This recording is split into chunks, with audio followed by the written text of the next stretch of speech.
When a pregnant woman collapses in a dingy New York diner, she has no idea the man she's been hiding from for 5 months is closer than she thinks, and that her daughter has just stopped moving. Lena Hart thought she could survive on pride and silence, but her body has other plans. What happens when the dangerous man who never stopped searching for her walks into her hospital room? When his enemies discover the child she's carrying? When survival means surrendering to the very world she tried to escape? Follow this story to the end, hit that like button, and comment your city below so I can see how far this tale travels.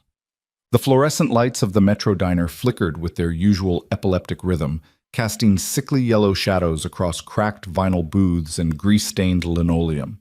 The air hung thick with the smell of burnt coffee, cheap bacon, and decades of accumulated desperation. It was 2:47 a.m. on a Tuesday in late September, and Lena Hart was on hour 13 of what was supposed to be a double shift, but had stretched into something closer to a marathon of survival. Her feet screamed inside shoes that had given up their structural integrity 3 weeks ago. Her lower back throbbed with a deep, persistent ache that radiated down her legs and made every step feel like wading through concrete. But it was the hollowness in her stomach, the gnawing, relentless hunger that she'd learned to ignore, that worried her most. Not for herself. She'd gone hungry before, back when she was clawing her way up through the ranks of New York's fashion scene, surviving on black coffee and ambition. No, the hunger worried her because of the life growing inside her. 5 months now.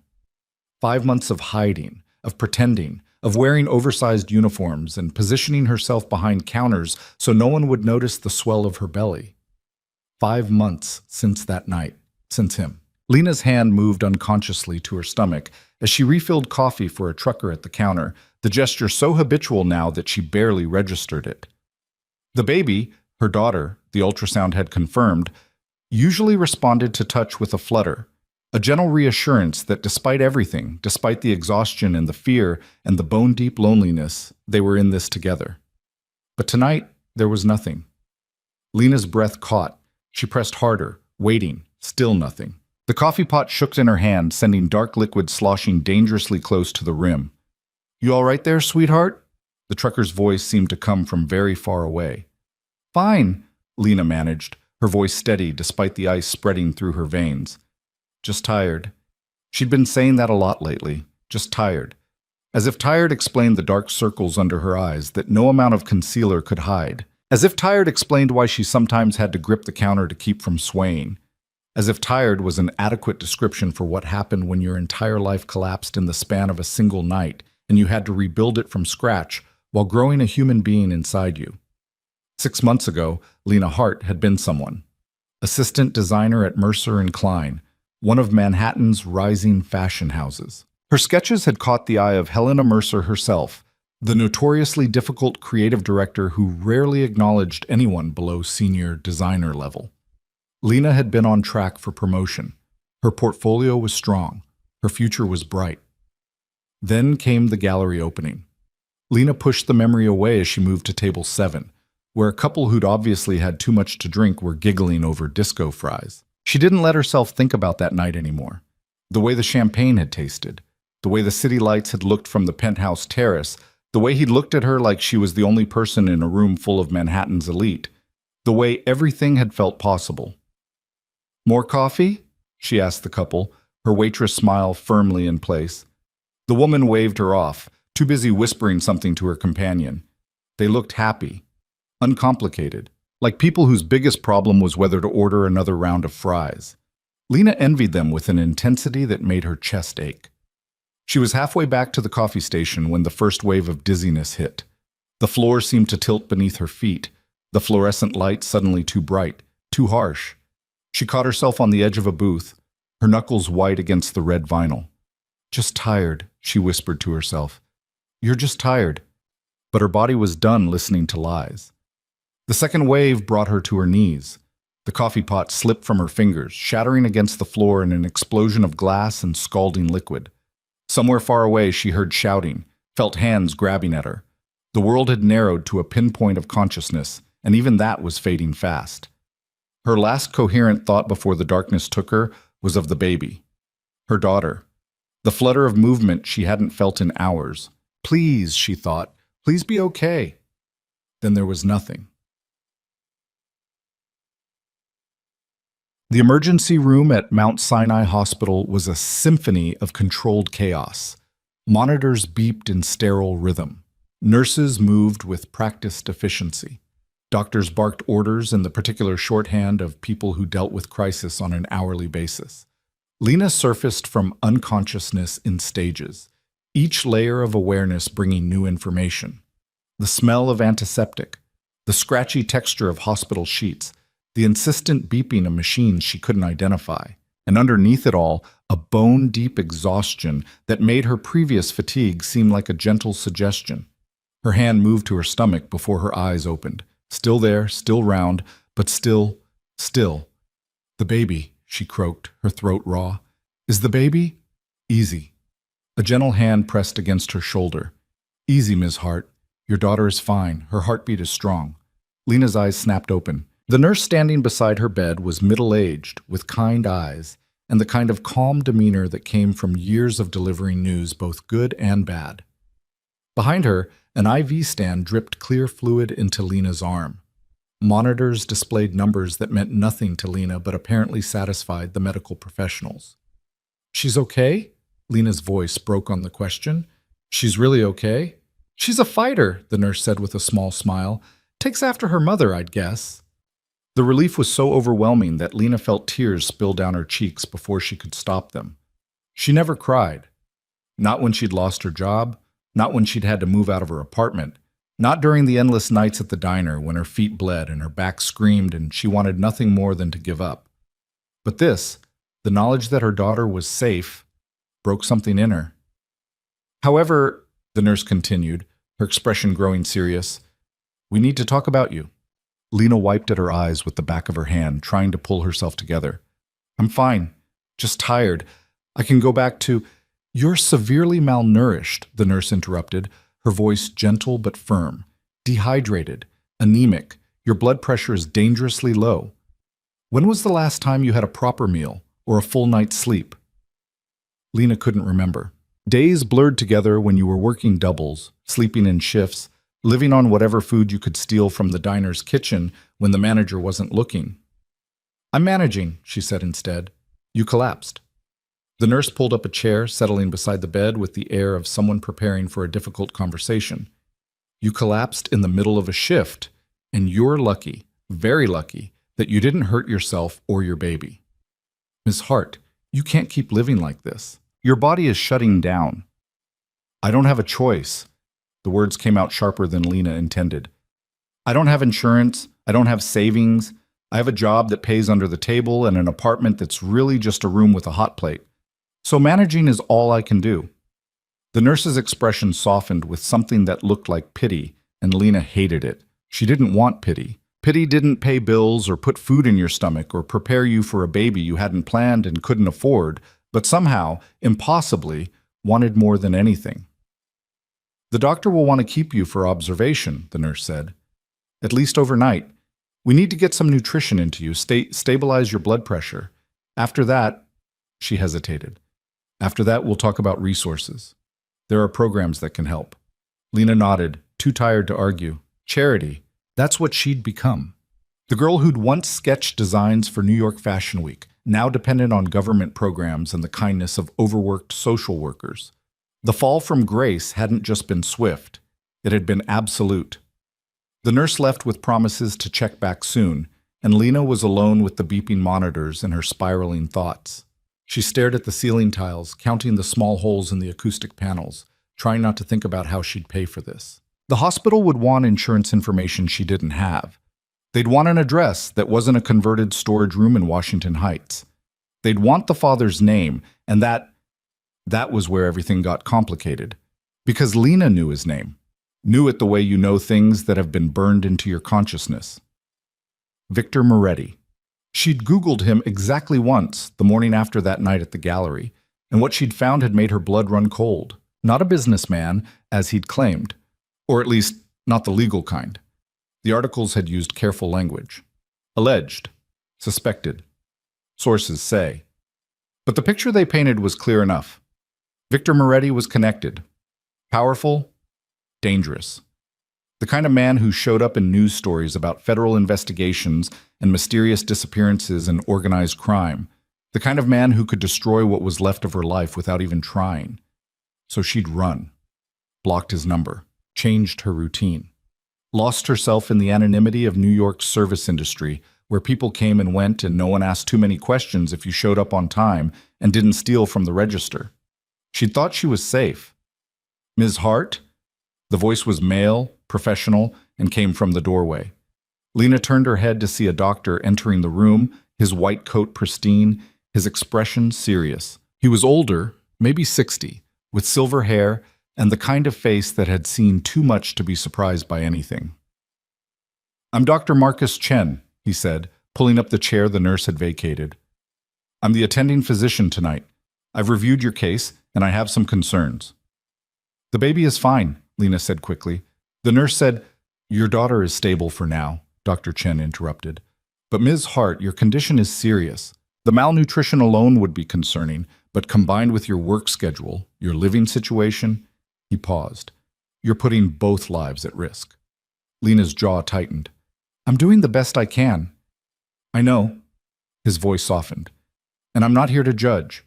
But I am here to tell you that if you continue on this path, the outcome could be catastrophic. Premature labor, developmental issues for the baby, or worse."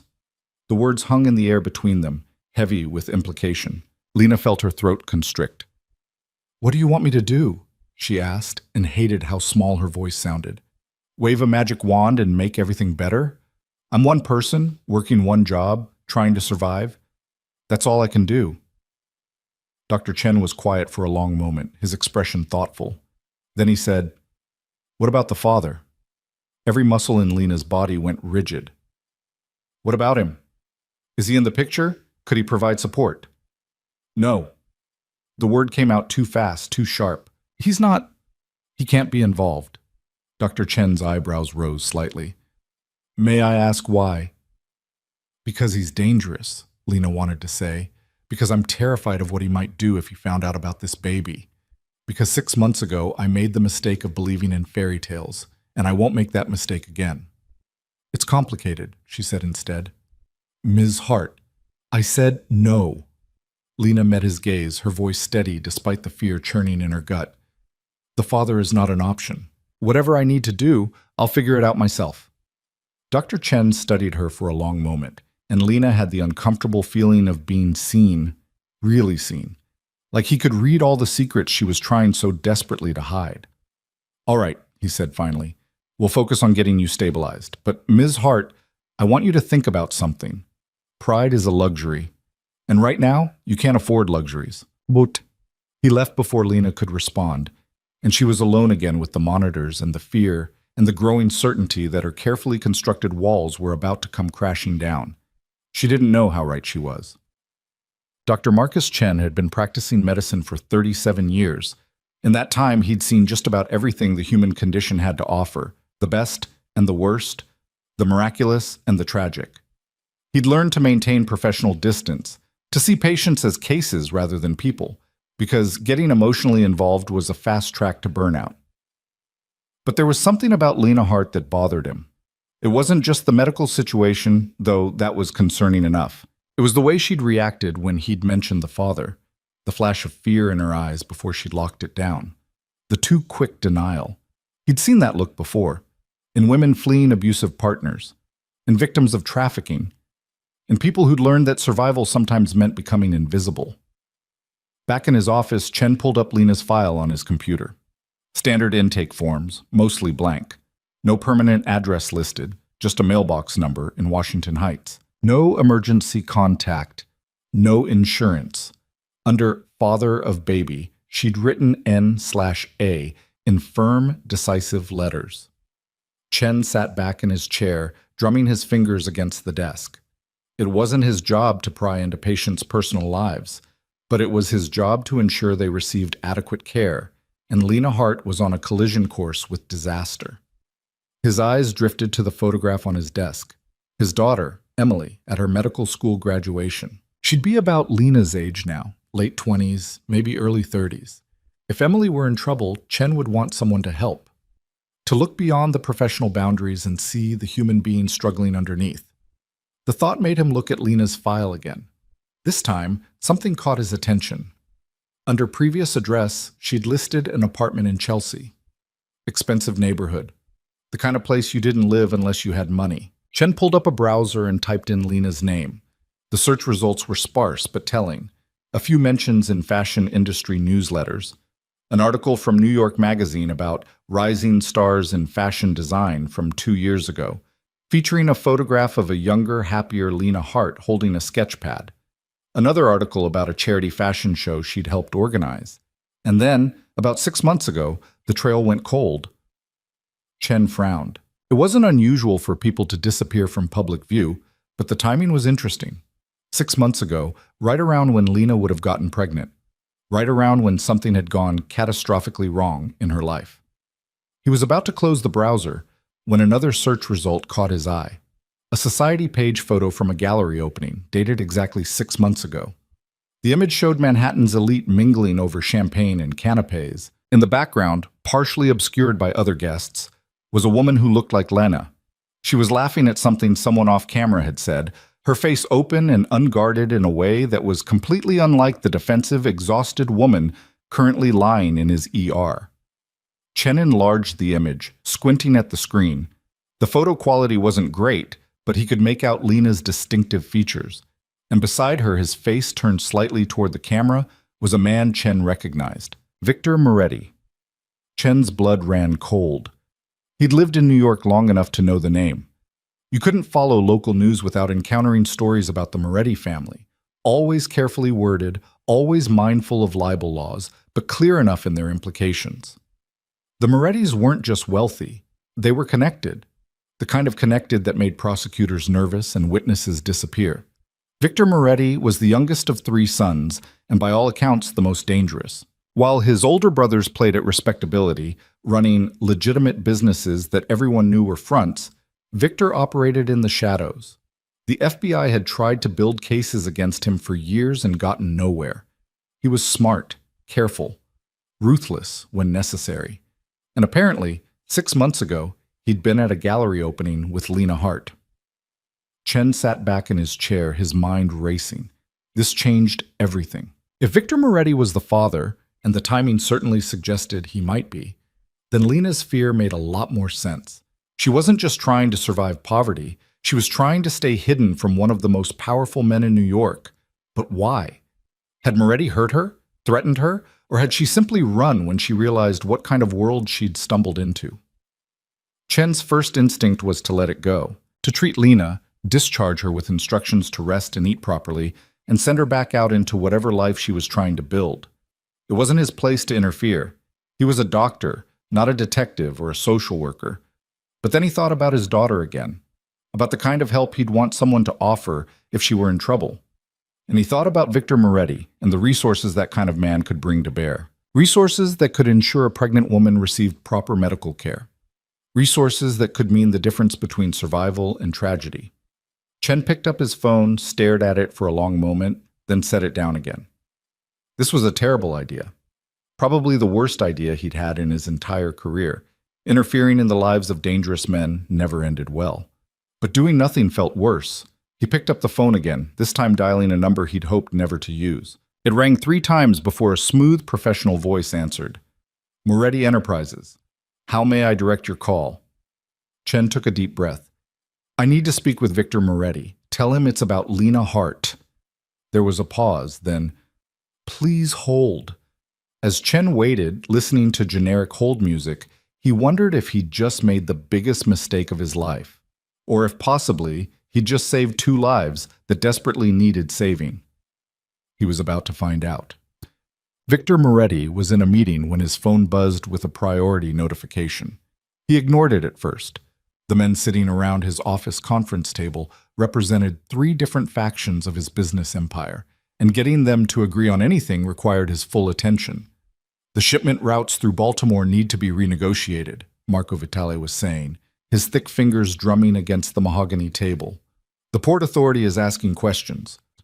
Then we find new routes, Victor replied, his voice calm despite the headache building behind his eyes. We've operated through Newark before. It's slower but cleaner. Slower means more expensive, another man pointed out. The clients won't like delays. The clients will like federal investigations even less. Victor's phone buzzed again. Same priority level. He frowned.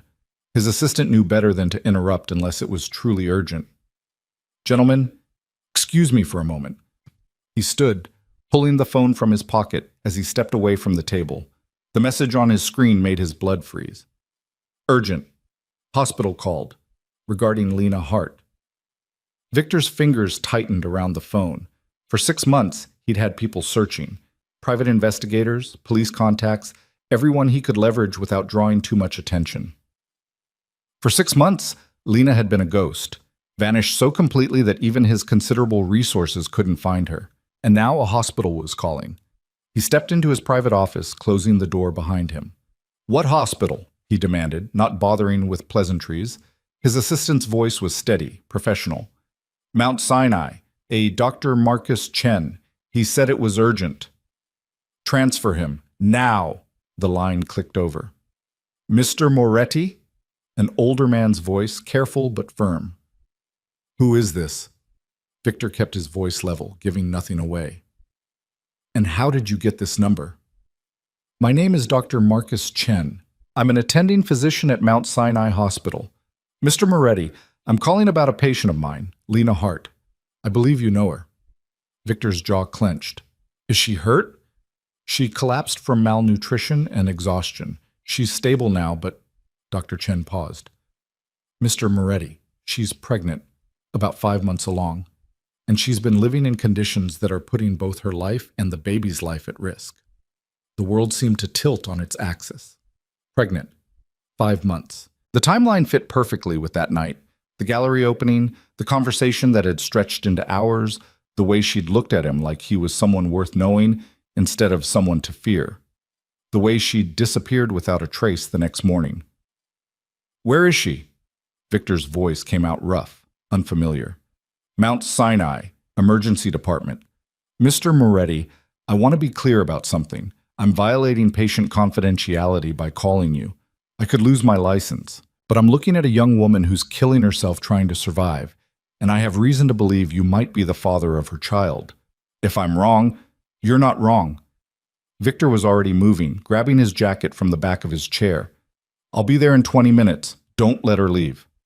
Mr. Moretti, she doesn't want you involved. She made that very clear. I don't care what she wants. The words came out harsher than intended. Victor forced himself to take a breath, to think past the roaring in his ears. Dr. Chen, is the baby mine? I can't confirm that without, is the baby mine? A pause, then quietly, based on the timing and her reaction when I asked about the father, I believe so, yes. Victor closed his eyes. A baby. His baby. And Lena had been facing this alone for 5 months, working herself to death in some desperate attempt to survive without him. Keep her there, he said again. Whatever she needs, whatever it costs, I'll handle it. Just don't let her leave before I get there. He ended the call and stood for a moment in the silence of his office, trying to process what he'd just learned. Then he strode back into the conference room where 3 men were still arguing about shipping routes. We're done, Victor announced. Marco, handle the Baltimore situation however you see fit. Everyone out. The men exchanged glances but knew better than to argue when Victor used that tone. They filed out quickly, leaving him alone. Victor pulled out his phone again, this time calling his head of security. Dominic, I need a car. Now. And I need you to pull everything we have on Mount Sinai Hospital's security, exits, protocols, everything. Problem? Dominic's voice was alert, professional. Potential complication. I'll explain on the way. Victor was already heading for the private elevator that would take him directly to the parking garage. And Dominic? This one's personal, absolute discretion. Understood, boss.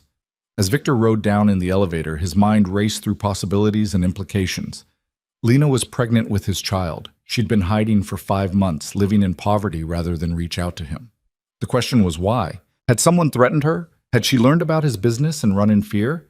Or had something else happened that night? Something he'd missed in his own careful planning? 6 months ago, Victor had walked into a gallery opening expecting a boring evening of champagne and pretentious art discussions. What he'd found instead was Lena, sharp, funny, completely unimpressed by his wealth or status. They'd talked for hours, about everything and nothing. She'd made him laugh in a way he hadn't in years, made him feel human instead of like the dangerous legacy he'd inherited. He'd wanted to see her again, had planned to call her the next day, to take things slow and careful because something about her had felt important, worth protecting. Instead, he'd woken to find her gone. No note, no explanation, just an empty apartment and a growing certainty that she'd run from him deliberately. Now he knew why. The elevator doors opened to the parking garage, where Dominic was already waiting beside a black Mercedes, engine running. "Mount Sinai," Victor said, sliding into the back seat. "Fast but clean, no attention." Dominic nodded and pulled out into traffic. As they drove through Manhattan's evening streets, Victor stared out the window and thought about Lena, about the baby, about the future that had just crashed into his carefully ordered world. He'd spent 6 months looking for her, 6 months wondering what he'd done wrong, why she'd left, if he'd ever see her again. Now he had answers. And now, whether Lena liked it or not, everything was about to change, because Victor Moretti protected what was his. And that baby, his daughter, if the timeline was right, was his in the most fundamental way possible. No matter what Lena thought she was running from, she was about to learn that some things couldn't be outrun, especially not family. The 23 minutes it took to reach Mount Sinai felt like hours. Victor sat in the back of the Mercedes, his jaw tight, his mind cycling through scenarios. Dominic drove with practiced efficiency, weaving through Manhattan traffic without drawing attention, but every red light felt like an eternity. "Boss," Dominic said quietly, his eyes meeting Victor's in the rearview mirror. "What's the situation?" Victor hesitated. Dominic had been with him for 8 years, had proven his loyalty a dozen times over. But this was different. This was personal in a way that made Victor's usual careful control feel fragile. "The woman from 6 months ago," Victor said finally. "Lena Hart. She's at Mount Sinai. She's been hiding from me." Dominic's expression didn't change, but his hands tightened slightly on the wheel. "The one you had us looking for?" "Yes." Victor paused. "She's pregnant. The baby's mine." Now Dominic's eyebrows rose. In all the years he'd worked for Victor, through all the violence and chaos and impossible situations, he'd never looked surprised. Until now. "Congratulations," Dominic said carefully. "Does she know you're coming?" "No, and according to the doctor who called me, she doesn't want me involved." Victor's voice hardened. "That's going to change." "Want me to secure the exits? Make sure she can't leave?" Victor considered it. His first instinct was yes. Lock down the hospital. Make it impossible for Lena to disappear again. But something stopped him. Maybe it was the memory of how she'd looked at him that night at the gallery, like he was someone she could trust. Maybe it was the knowledge that forcing her hand would only confirm whatever fears had made her run in the first place. "No," he said. "We do this carefully. I want to know why she ran. I want to understand what happened. And then? And then I fix it." Victor's tone left no room for argument. "Whatever it takes." They pulled up to Mount Sinai's main entrance. Victor was out of the car before it fully stopped, Dominic falling into step behind him. The emergency department was busy. Crying children, exhausted parents, the controlled chaos of a New York hospital on a weeknight. Victor ignored it all, moving with purpose toward the reception desk. The nurse behind the counter looked up, saw him, and something in her expression shifted. Recognition, maybe, or just the instinctive awareness that came when someone dangerous entered your space. "I'm here to see Lena Hart," Victor said. "Dr. Chen is expecting me." The nurse's fingers hesitated over her keyboard. "Are you family?" "I'm the father of her child." The words felt strange on his tongue. True, but surreal. "Dr. Chen called me." The nurse picked up a phone, spoke quietly into it, then nodded. "Dr. Chen will meet you. Please wait here." Victor forced himself to stand still, to project calm despite the adrenaline coursing through his system. Dominic positioned himself nearby, his eyes constantly scanning the room, assessing threats and exits with the automatic precision of someone who'd spent his entire adult life keeping dangerous men alive. Dr. Chen appeared within minutes, a distinguished-looking man in his 60s with shrewd eyes that took in everything about Victor in a single glance. His expression was carefully neutral, but Victor saw the wariness underneath. "Mr. Moretti," Chen extended a hand. "Thank you for coming so quickly." Victor shook it, noting the firm grip. "Where is she?" "Before I take you to her, we need to talk." Chen gestured toward a small consultation room off the main corridor. "Privately." Victor glanced at Dominic, who nodded and stepped back. The consultation room was standard hospital issue. White walls, uncomfortable chairs, a box of tissues on the small table that had seen too many difficult conversations. Chen closed the door and turned to face Victor directly. "I want to be very clear about something," Chen said. "I called you because I believe that baby deserves a chance at life, and Lena Hart is killing herself trying to provide it alone. But I also need to know that I didn't just put her in danger. I would never hurt her." The words came out sharper than Victor intended. "Intentionally, perhaps not.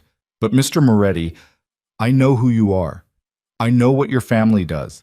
And I need to understand why a woman would choose poverty and starvation over accepting help from the father of her child." Victor's jaw clenched. "That's what I'm here to find out. Is there any reason she should be afraid of you?" "No." Victor met Chen's gaze steadily. "That night, the night we met, I thought we had something, a connection. I wanted to see her again. When I woke up and she was gone, I assumed I'd misread the situation. I had people looking for her, but quietly. I didn't want to scare her. And now? Now I know she's been working herself to death at some dive diner, living in conditions that put her and my daughter at risk, all to avoid me." Victor's hands clenched into fists. "So no, doctor, she shouldn't be afraid of me. But she clearly is, and I need to know why." Chen studied him for a long moment.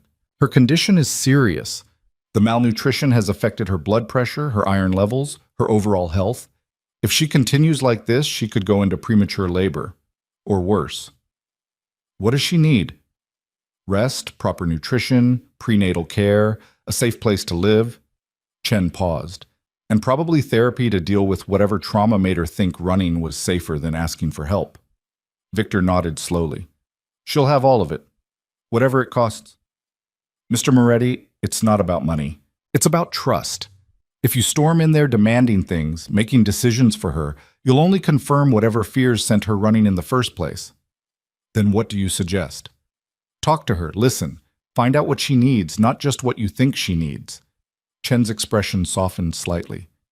"And be prepared for the possibility that what she needs is space." Victor wanted to argue, to insist that space was the last thing Lena needed when she was barely surviving. But Chen was right. Pushing too hard would only drive her further away. "Where is she?" Victor asked again. "Exam room 4. She's awake, stable. The IV is helping with the dehydration." Chen moved toward the door, then paused. "Mr. Moretti, one more thing. If you're going to be part of this, you need to be all in. Lena Hart doesn't strike me as someone who will accept half measures. Either you commit to being there for her and that baby, or you walk away now and let her figure it out herself." "I'm not walking away." Victor's voice was absolute. "That's my child. And Lena—" He stopped, searching for the right words. "She deserves better than what she's been doing to herself." Chen nodded and opened the door. "Then let's hope you can convince her of that." The walk to exam room 4 felt longer than the entire drive to the hospital. Victor's heart was pounding in a way that had nothing to do with danger or violence, and everything to do with the knowledge that behind that door was a woman he hadn't been able to forget and a future he hadn't seen coming. Chen knocked softly, then pushed open the door. "Ms. Hart, there's someone here to see you." Victor stepped into the room and saw her. 6 months had changed her. The confident, vibrant woman from the gallery opening was gone, replaced by someone who looked like she'd been fighting a war and losing. She was thinner than he remembered, dangerously so, except for the unmistakable curve of her belly beneath the hospital gown. Dark circles shadowed her eyes. Her hair, which had been glossy and perfectly styled that night, hung limp around her face. But her eyes, those same sharp, intelligent eyes, went wide with shock when she saw him. Then they filled with something that looked like terror. "No," Lena whispered. "No, no, no. How did you—" She turned to Dr. Chen, her voice rising. You called him? You had no right. Ms. Hart, Chen began. Get out. Lena's hands moved protectively to her stomach. Both of you, get out right now. Victor raised his hands in a placating gesture, fighting every instinct that told him to move closer, to take control of the situation. Lena, please. I just want to talk. We have nothing to talk about. Her voice shook, but her expression was fierce. I don't know what he told you, but you need to leave. Now. I know about the baby. Victor kept his voice level, gentle in a way he rarely used. I know she's mine. Something flickered across Lena's face. Grief, maybe, or resignation. She's not yours. She's mine.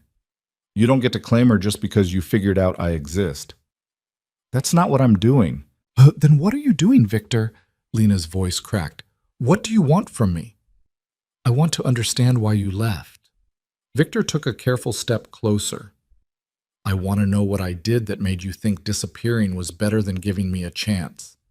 Lena laughed, but there was no humor in it. You really don't know?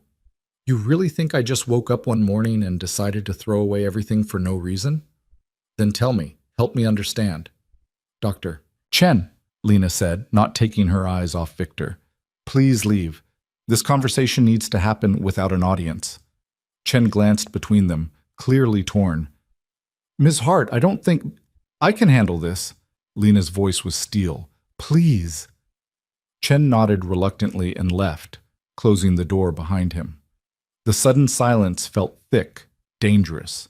Victor could see Lena's pulse racing in her throat, could see the way her hands trembled despite her brave front.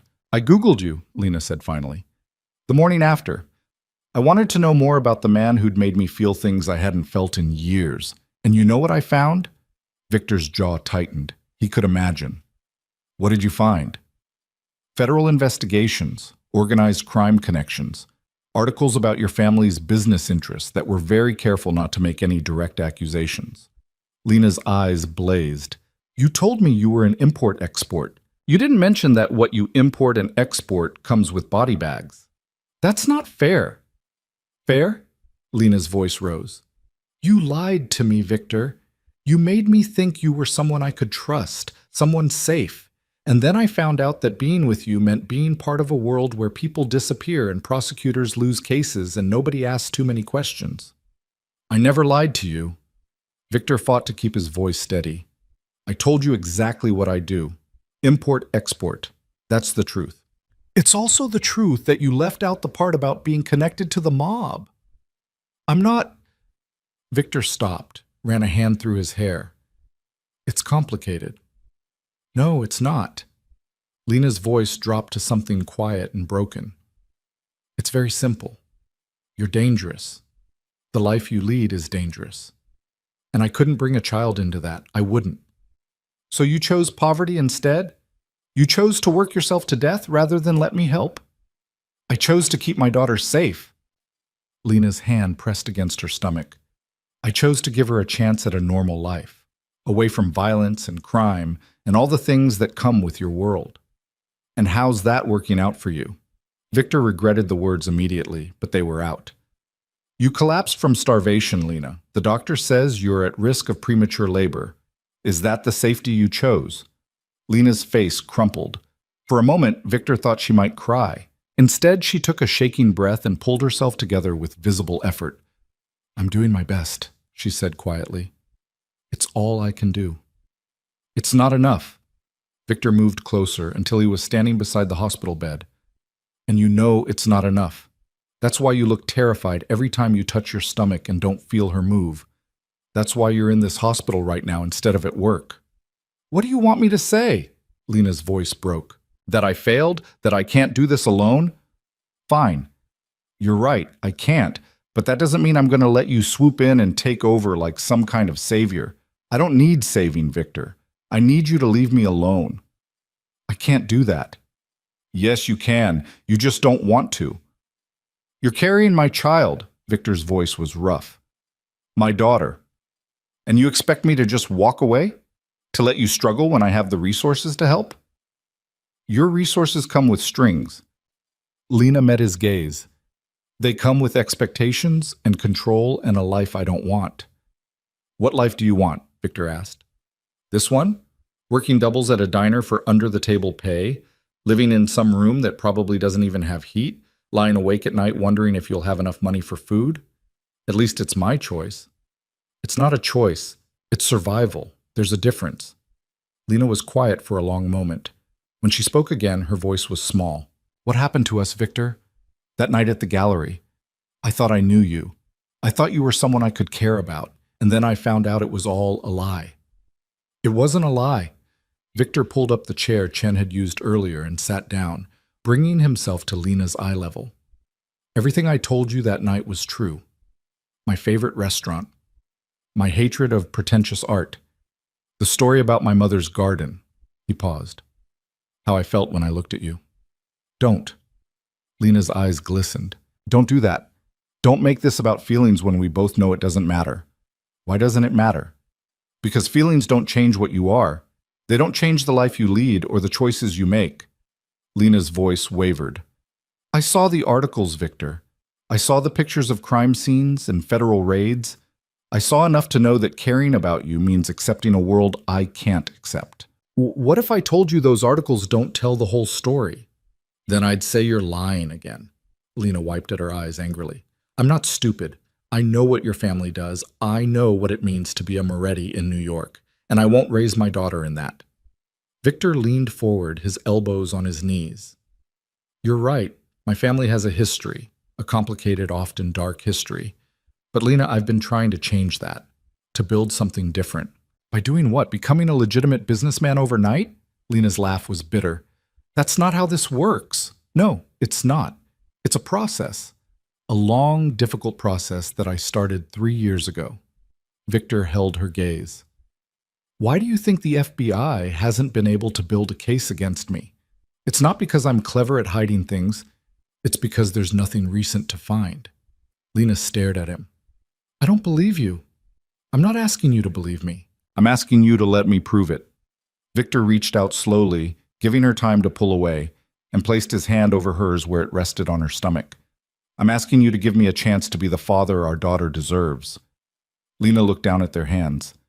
And if you can't walk away from your family's business, then you'll have every right to walk away from me. Victor's voice was steady. But Lena, regardless of what happens between us, you can't keep living like this. You heard what the doctor said. You're putting both lives at risk. I don't have another option. Yes, you do. Victor squeezed her hand gently. You have me. You have my resources, my protection, everything I can offer. No strings, no expectations, just help. There are always strings with people like you. People like me. Victor's voice hardened slightly. You mean people who come from complicated families? People who've made mistakes but are trying to do better? Or do you mean people who would do anything to protect the people they care about? Lena pulled her hand away. I mean people who think money and power can solve everything, who think they can control situations by controlling resources. Is that what you think I'm trying to do? Control you? Aren't you? Victor sat back studying her. She looked exhausted, scared, and so damn stubborn that he wanted to shake her and hold her at the same time. What would convince you that I'm not trying to control you? What would it take for you to trust me? I don't know if you can. Lena's voice was barely above a whisper. I don't know if I can trust anyone right now, Victor. Everything I thought I knew 6 months ago turned out to be wrong. My job, my future, my understanding of who you were, all of it fell apart. And now you're asking me to believe in you again when I barely believe in myself. The raw honesty in her voice cut through Victor's frustration. He'd been so focused on fixing the situation, on using his resources to make everything better, that he'd forgotten what it felt like to have your whole world collapse, to lose everything you thought was certain. Tell me what happened, he said quietly. After you left, tell me how you ended up here. Lena was silent for so long that Victor thought she might refuse. Then slowly, she began to speak. I lost my job 3 days after that night with you. Helena Mercer called me into her office and told me my designs were derivative, my work ethic questionable, and my future at the company non-existent. Lena's voice was flat, reciting facts. I found out later that she'd heard about me being at that gallery opening with you. Apparently, associating with the Moretti family was bad for the company's image. Victor's hands clenched. She fired you because of me? She fired me because she's a petty, vindictive woman who saw an opportunity to eliminate competition. Lena's smile was bitter. I was naive enough to think talent mattered more than politics. I learned. What happened then? I couldn't pay my rent. My landlord wouldn't negotiate. I moved to a cheaper place, then a cheaper one. Used my savings for doctor's appointments until I ran out. Started working at the diner because they didn't ask questions and paid cash. Lena's voice cracked. And every day I told myself it was temporary, that I'd figure something out, that I just needed to hold on a little longer. Why didn't you reach out to anyone? Because I had no one. The words came out fierce. My parents died when I was 20.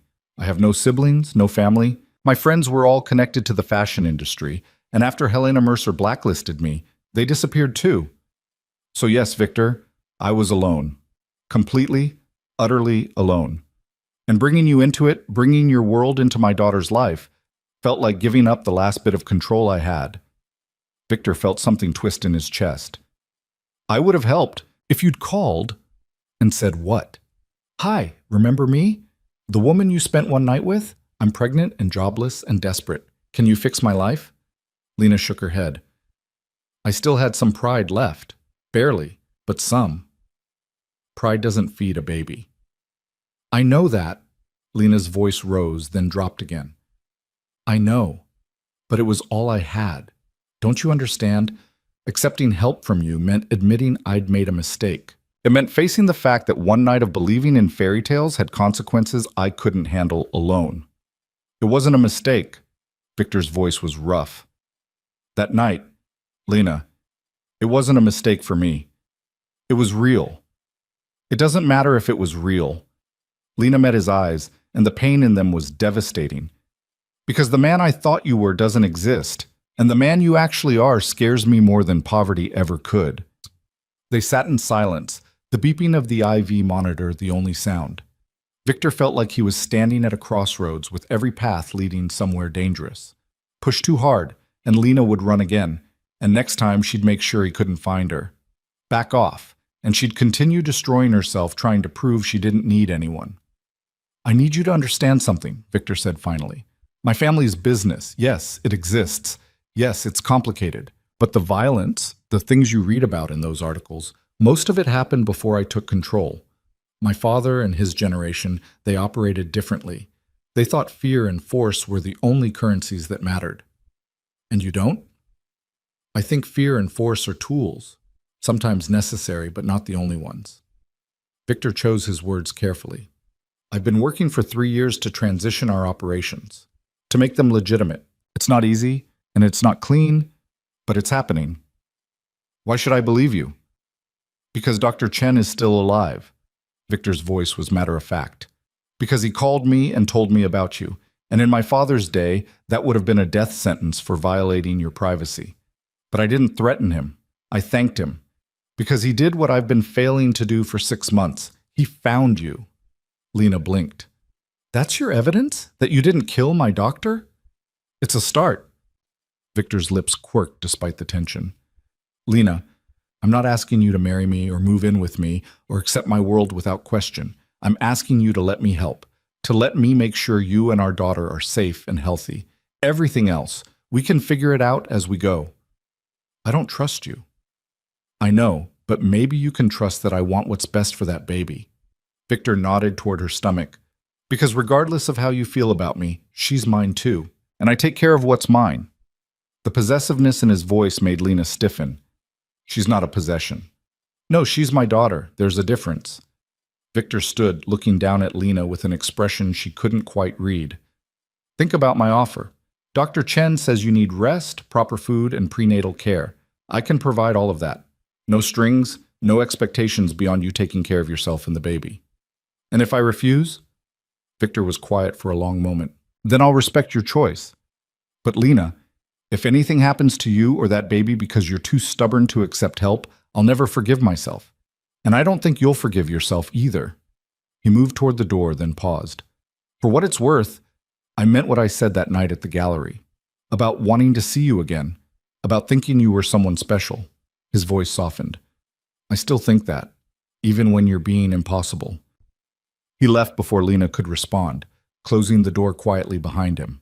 She sat in the sudden silence, her hand pressed against her stomach, feeling the baby's movements that had finally returned after the IV had helped stabilize her system. What do I do? She whispered to her daughter. How do I keep you safe when I don't even know what safe means anymore? The baby kicked, strong, insistent, alive, and Lena realized that maybe that was the answer. Maybe keeping her daughter safe meant accepting help from the last person she wanted to depend on. Maybe it meant swallowing her pride and her fear and her certainty that she could handle everything alone. Maybe it meant trusting the man who terrified her more than anything else in her world. Victor found Dr. Chen waiting in the corridor, his expression carefully neutral, but his posture tense. The older man fell into step beside him as they walked toward the exit, away from Lena's room and the conversation that had left Victor feeling like he'd been in a fight he didn't know how to win. How did it go? Chen asked. She thinks I'm trying to control her. Victor's voice was tight. She thinks accepting help means giving up her independence. Is she wrong? Victor stopped walking and turned to face the doctor. I'm trying to keep her alive, to keep my daughter alive. If that's control, then yes, I'm guilty. Mr. Moretti, there's a difference between helping someone and making decisions for them. Chen's tone was gentle but firm. Lena Hart has lost everything in the past 6 months. Her job, her home, her sense of stability. The one thing she still has is agency over her own life. If you take that from her, even with the best intentions, you'll lose her completely. Then what do you suggest? I just stand back and watch her work herself to death? I suggest you give her options instead of ultimatums. Let her choose how to accept help rather than dictating the terms. Chen paused. And maybe start by understanding why she ran in the first place. Really understanding it, not just hearing the words. Victor wanted to argue, but something in Chen's expression stopped him. The doctor had been practicing medicine long enough to recognize patterns, to see past the surface explanations people gave for their choices. She found out about my family, Victor said, about our business. It scared her. And can you blame her? Chen's question was direct. She's a young woman who is already in a vulnerable position. Finding out the man she cared about is connected to organized crime. That would terrify anyone. I'm not my father. I'm not running the business the way he did. But you are still running it. Chen held Victor's gaze. And that means the danger is still there, whether you want to admit it or not. Lena knows that. She's scared not just of you, but of what being connected to you could mean for her child. Victor's jaw clenched. So what am I supposed to do? Walk away? Pretend I don't have a daughter? No. You're supposed to prove to her that her fears are unfounded, or if they're not unfounded, that you're willing to address them. Chen's expression softened slightly. Mr. Moretti, I've been a doctor for nearly 4 decades. I've seen a lot of complicated situations, and I can tell you this, the ones that work out are the ones where people choose each other despite the complications, not because they've eliminated them. She doesn't want to choose me. She doesn't know you well enough to make that choice. All she knows right now is that 6 months ago she thought you were someone safe, and then she found out you weren't. Give her a reason to reconsider. Before Victor could respond, his phone buzzed. He glanced at the screen and saw Dominic's name. I need to take this. Chen nodded and stepped away, giving him privacy. Victor answered with a curt, What is it? We have a problem. Dominic's voice was low, urgent. Marco just called. There's been chatter. Someone knows you're at Mount Sinai, and they're asking questions about why. Victor's blood went cold. Who? We don't know yet. But boss, if it's the Calabrese family, or any of the people who've been waiting for you to show weakness, this could get complicated fast. How much do they know? Just that you're here, and that it's personal, but it won't take long for them to figure out the rest. Dominic paused. What do you want me to do? Victor glanced back toward the corridor that led to Lena's room. She was in there right now, vulnerable and scared and carrying his child. If word got out that Victor Moretti had a pregnant woman stashed at Mount Sinai, every enemy he'd ever made would see it as an opportunity. Pull the security team, Victor said. I want eyes on every entrance to this hospital. No one gets to the 4th floor without clearance. And Dominic, do it quietly. I don't want Lena to know. Understood. What about you? I'm staying here until I know she's safe. Victor's tone left no room for argument. And I need you to find out who's asking questions and why.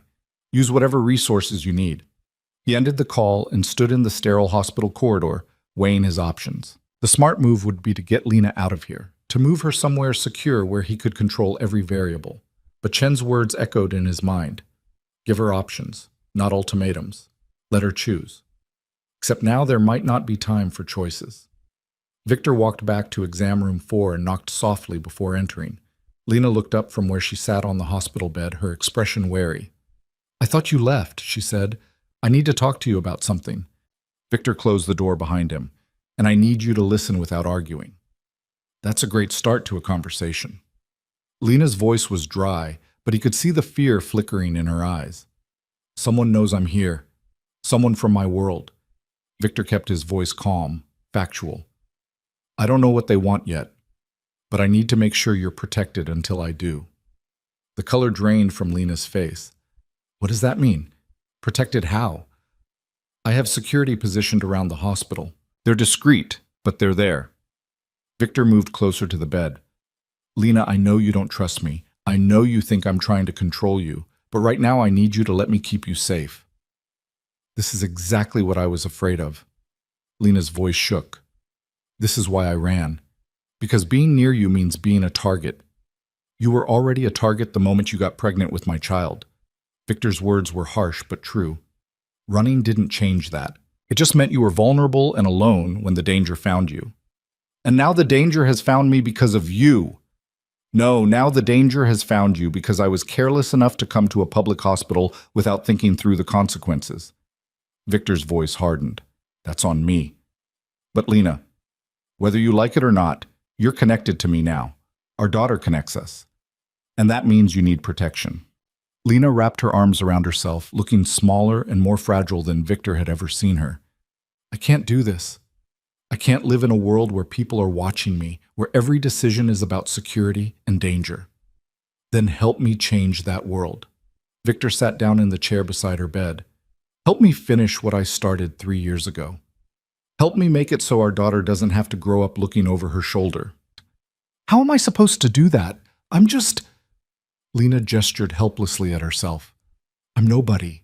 I have no power, no resources, no way to change anything. You have something more valuable than power or resources. Victor reached out and took her hand, holding it gently when she tried to pull away. You have perspective. You see my world from the outside without all the history and obligation and justifications that cloud my judgment. And you're the mother of my child, which means you have every reason to want that world to be better. Lena stared at their joined hands. You're asking me to trust you. I'm asking you to give me a chance to earn that trust. Victor's thumb brushed across her knuckles. Starting with keeping you safe while we figure out who's asking questions and why. And after that? After that, we take it one day at a time. Victor met her eyes. But Lena, I need you to understand something. I meant what I said before. No strings, no expectations beyond you taking care of yourself and the baby. But I can't protect you if you fight me every step of the way. Lena was quiet for a long moment. Then she said, What do you need me to do? Right now, stay here. Let the doctors monitor you. Let the IV finish its course. Victor paused. And when you're discharged, let me take you somewhere safe. Somewhere you can rest and heal without worrying about rent or food or whether you'll have a job tomorrow. Your house. A house. Not necessarily mine. Victor had already been thinking about this. I have properties all over the city. Pick one. Anyone. It's yours for as long as you need it. And then what? I just live there like some kept woman while you control every aspect of my life. You live there like the mother of my child who deserves to be comfortable and healthy. Victor's voice was steady. You make your own choices, your own schedule. You see whatever doctors you want.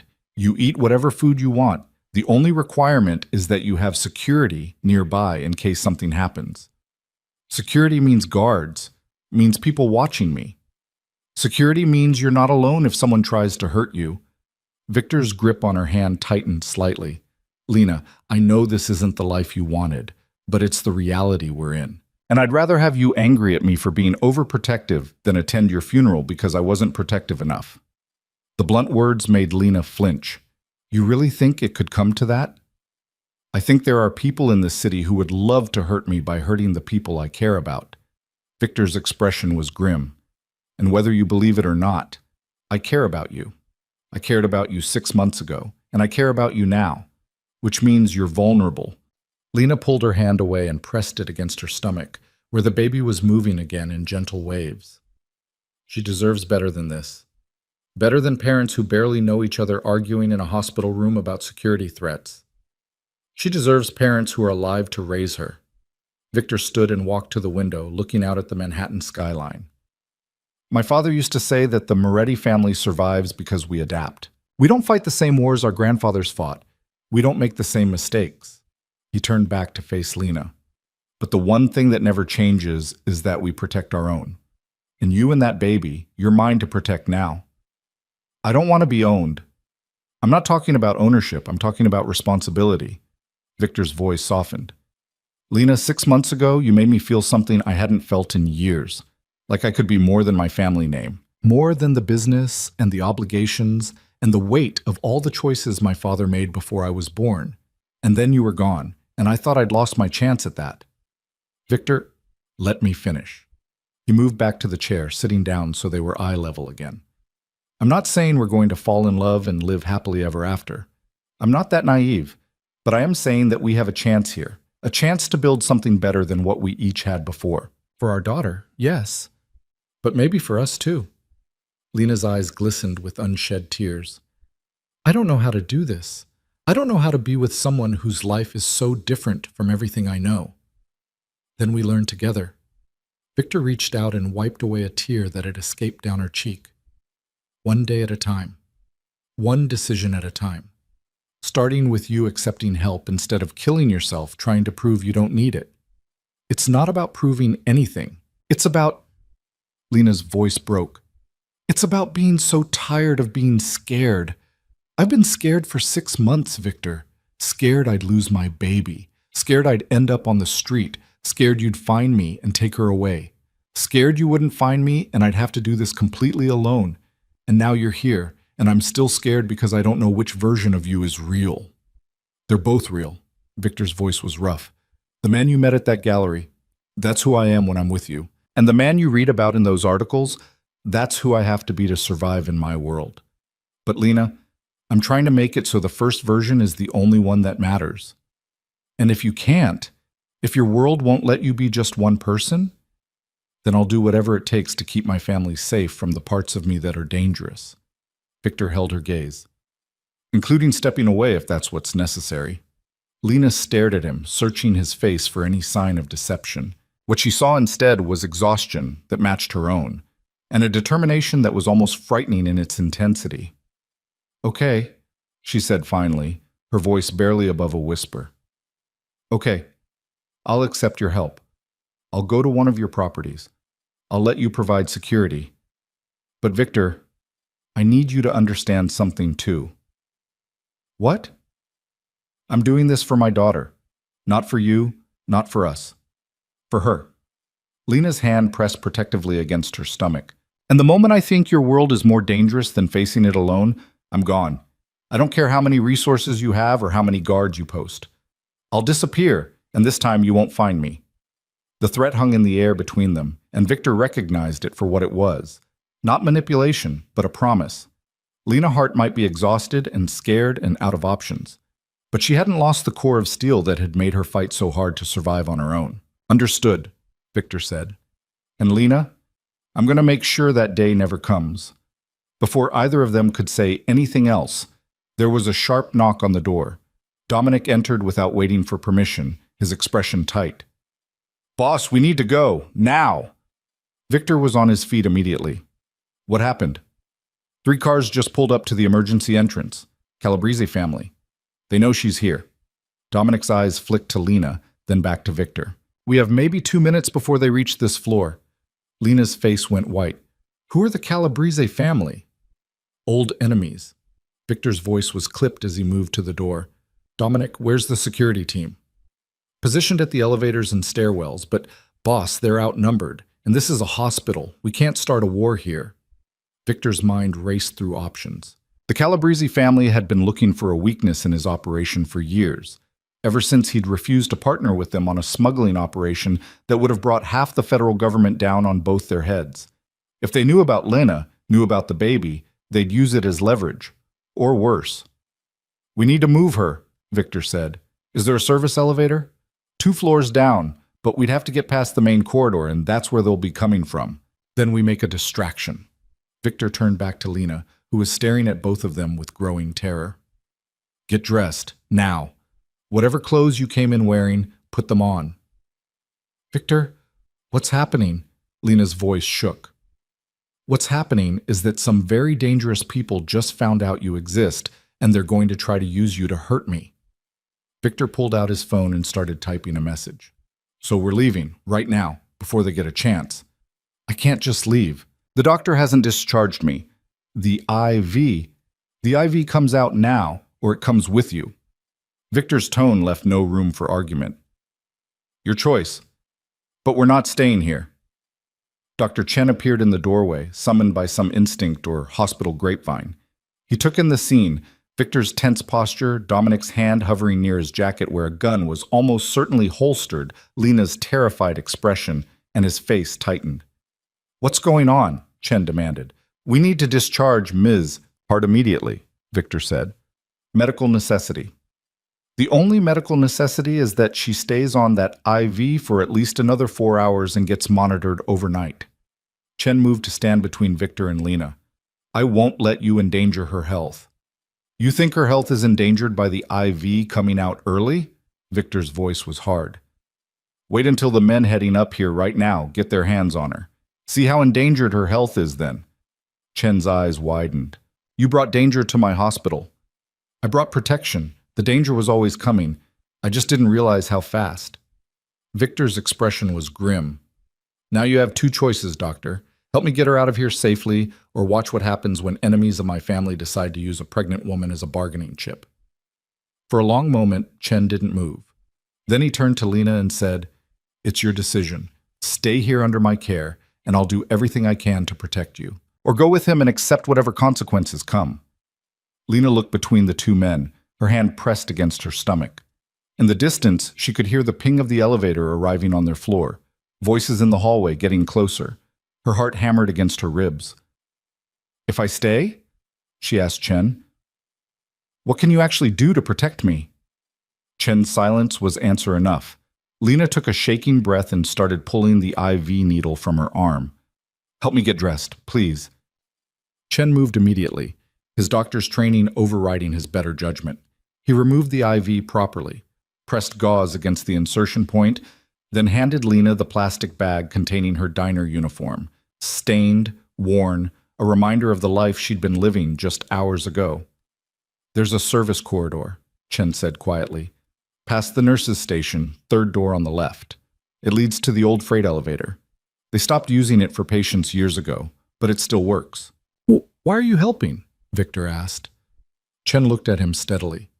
Because that baby deserves a chance at life, and she won't get it if her mother dies tonight. He turned to Lena. But Ms. Hart, if you go with him, you need to understand something. You're choosing his world, all of it, the protection and the danger both. I know. Lena's hand shook as she pulled on her uniform pants. I don't have a choice anymore. Everyone has choices, Chen said. Sometimes they're all bad, but they're still choices. The voices in the hallway were closer now. Dominic had his phone out, listening to rapid updates from the security team. They're at the nurses' station, asking questions. We've got maybe 60 seconds. Lena finished dressing, her movements clumsy with fear and exhaustion.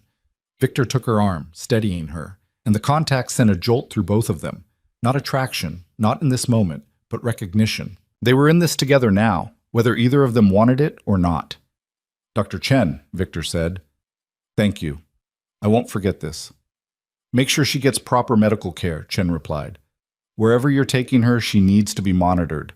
The malnutrition, the stress, it's all risk factors for premature labor. I'll handle it.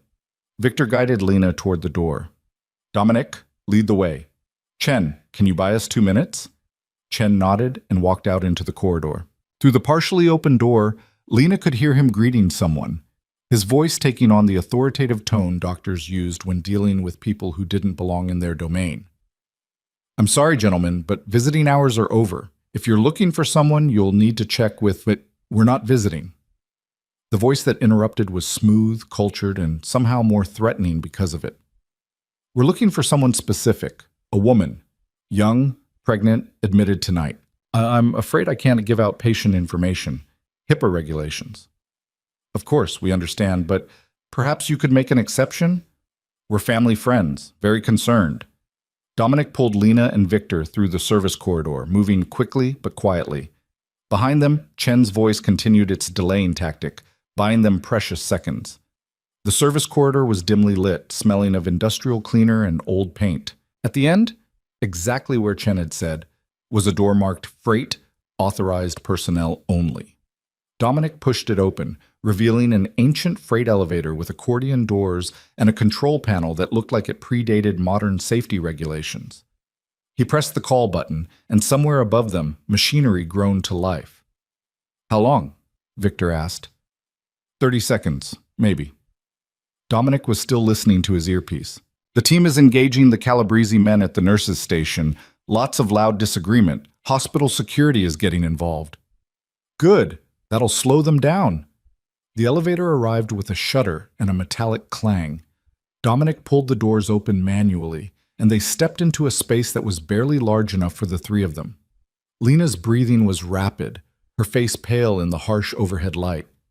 "Where are we going?" she managed. "Somewhere safe," Victor said. "Somewhere they can't find you." "You said that about the hospital." "I was wrong." Victor's jaw was tight. "I won't be wrong again." The elevator lurched downward, groaning and creaking with every floor. Lena grabbed Victor's arm to steady herself, and he covered her hand with his, the gesture protective and somehow intimate despite the circumstances. "I'm scared," Lena whispered. "I know." Victor pulled her closer, letting her lean against him. "I know, but I've got you now, both of you, and I don't let go of what's mine." The possessiveness that had bothered her before now felt like the only solid thing in a world that had tilted dangerously. Lena closed her eyes and let herself believe, just for this moment, that Victor Moretti could actually keep the promises he was making. The elevator reached the basement with a final shudder. Dominic pulled open the doors, revealing a dimly lit loading area that opened onto an alley. A black SUV was already waiting, engine running, driver alert. "That's our ride," Dominic said. "We go straight to the car. No stopping, no looking back." Victor nodded and guided Lena forward. They moved quickly across the loading dock, down a short ramp, and into the vehicle. Dominic climbed in after them, slamming the door as the driver pulled out before anyone had buckled their seatbelts. As they sped through Manhattan's nighttime streets, Lena looked back once at the hospital receding behind them. Dr. Chen was still in there, dealing with the consequences of helping her escape. Her few possessions were in that storage room apartment she'd never see again. Her life, such as it had been, was disappearing into the rearview mirror. "What happens now?" she asked, not sure she wanted to know the answer. Victor was already on his phone, giving orders in a low, clipped voice. When he finished, he turned to her and said, "Now we disappear. And while we're gone, I'm going to find out who told the Calabrese family about you. And then I'm going to make sure they understand that threatening my family was the last mistake they'll ever make." The cold certainty in his voice should have terrified her. Instead, it made Lena realize something that changed everything. Victor Moretti wasn't just offering protection. He was offering war. And somewhere in the past few hours, she and her unborn daughter had become the reason for it. She'd run from his world because she was afraid of the violence. Now that violence was being wielded in her defense, and Lena didn't know whether that made her safer or put her in even more danger than before. The SUV cut through Manhattan like a blade, weaving through late-night traffic with practiced precision. Lena sat wedged between Victor and the door, her hand still pressed against her stomach, feeling her daughter's reassuring movements. Outside the tinted windows, the city blurred past, familiar streets that suddenly felt foreign, dangerous in ways she'd never considered during her months of anonymous survival.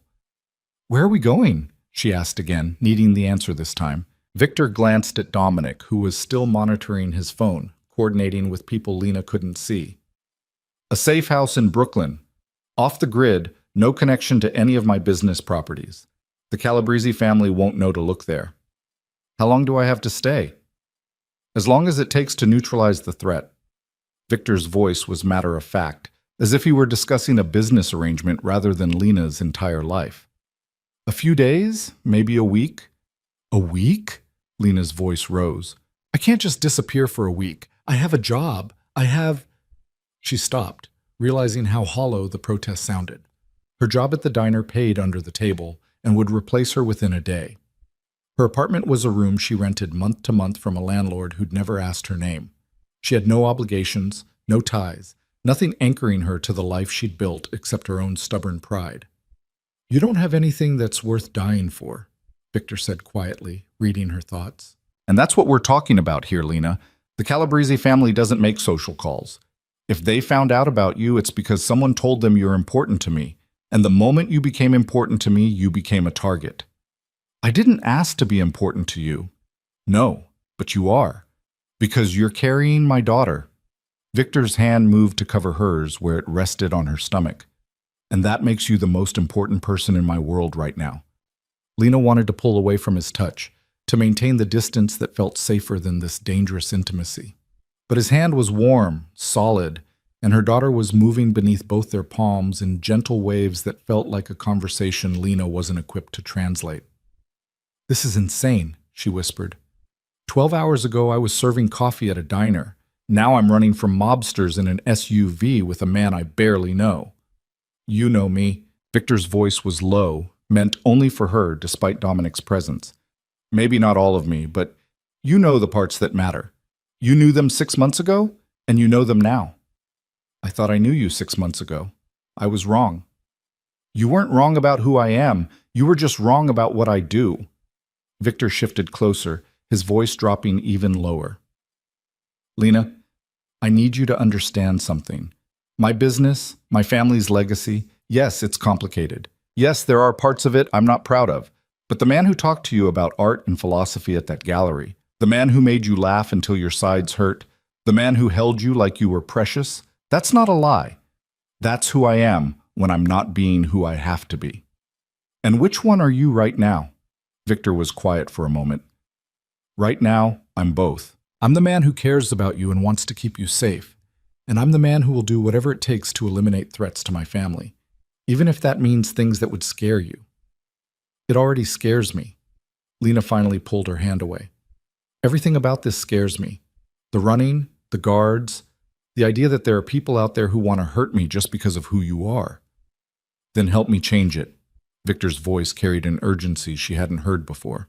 Help me finish what I started, transitioning the business, cutting ties with the dangerous parts of my world. I can't do it overnight, but I can do it, especially now, especially for her. Lena looked down at her stomach, at the curve that held her daughter. What if it's not enough? What if we can't outrun your past? Then we face it together, instead of you facing it alone. Victor reached out and turned her face toward him, forcing her to meet his eyes. Lena, I know I'm asking a lot. I know this isn't the life you wanted, but it's the life we have. And we can either let it destroy us, or we can fight to make it into something better. Before Lena could respond, Dominic's phone buzzed with an incoming message. He read it, his expression darkening. Boss, we have confirmation. The leak came from inside. One of Marco's men has been feeding information to the Calabrese family for the past 3 months. Victor's entire body went rigid. Who? Tony Ferrara. He's been on Marco's crew for 2 years. Nobody suspected. Where's he now? Marco's bringing him in. Wants to know how you want to handle it. Dominic's tone was carefully neutral, but Lena could hear the implication underneath. Victor's jaw clenched. For a long moment he didn't speak. Then he said, Tell Marco to hold him until I get there. No permanent damage, but make sure he understands how serious this is. Understood. Dominic started typing a response. Lena felt her stomach turn. What are you going to do to him? What I have to do. Victor's voice was cold in a way that made him sound like a stranger. He betrayed my family. He put you and our daughter in danger. There are consequences for that. You're going to kill him. I'm going to make sure he never betrays anyone again." Victor met her eyes, and what she saw there was harder than anything she'd encountered in 6 months of struggling to survive. "This is the part of my world you don't want to see, Lena. The part where I can't afford to be merciful, because mercy gets interpreted as weakness, and weakness gets people killed. There has to be another way."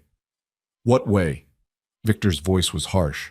"I let him go with a warning, and every other person in my organization learns that betrayal has no real consequences? I turn him over to the police, and he cuts a deal that brings federal investigators down on everyone connected to me? Or I do nothing, and the Calabrese family keeps using him to feed them information until they find another vulnerability to exploit?"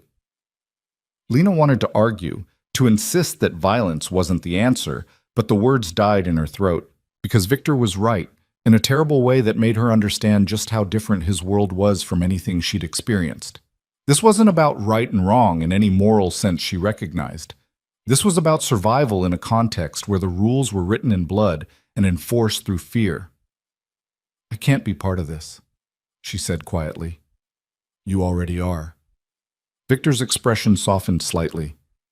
"The moment you got pregnant with my child, you became part of this. I know it's not fair. I know it's not what you wanted. But Lena, we don't get to choose what we're born into. We only get to choose what we do with it." The SUV turned off the main road, heading into a neighborhood Lena didn't recognize. Brownstones lined the streets, their windows dark at this late hour. It looked residential, quiet, the kind of place where families lived and children played in small yards behind wrought iron fences. "This is your safe house?" Lena asked, surprised. "The best hiding places are the ones that don't look like hiding places." Victor gestured to a nondescript brownstone halfway down the block. 3 bedrooms, fully furnished, stocked kitchen. There's a private obstetrician who will come by tomorrow morning to check on you and the baby, and security that you won't see but that will keep you safer than Fort Knox.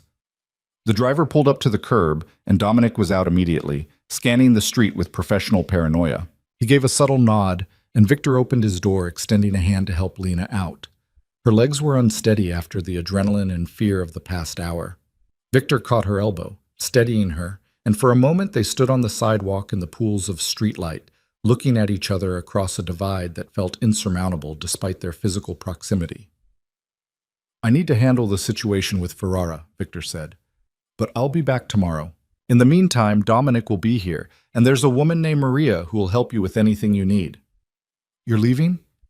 Despite everything, despite her fear and her reservations and her desperate desire for distance, Lena felt panic at the thought of Victor walking away. "I have to. The longer I wait to deal with this, the more danger you're in."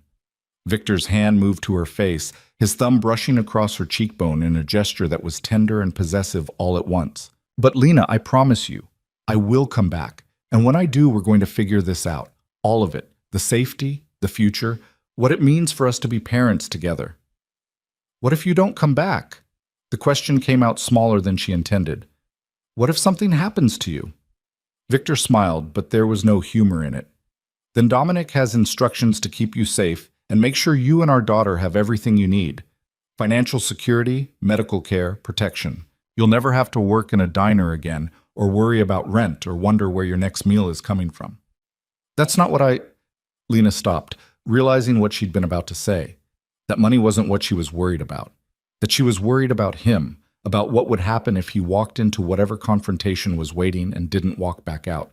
When had that shift happened? When had Victor Moretti gone from being the dangerous man she was running from to being someone whose safety mattered to her? "Come on," Victor said, guiding her toward the brownstone's front steps.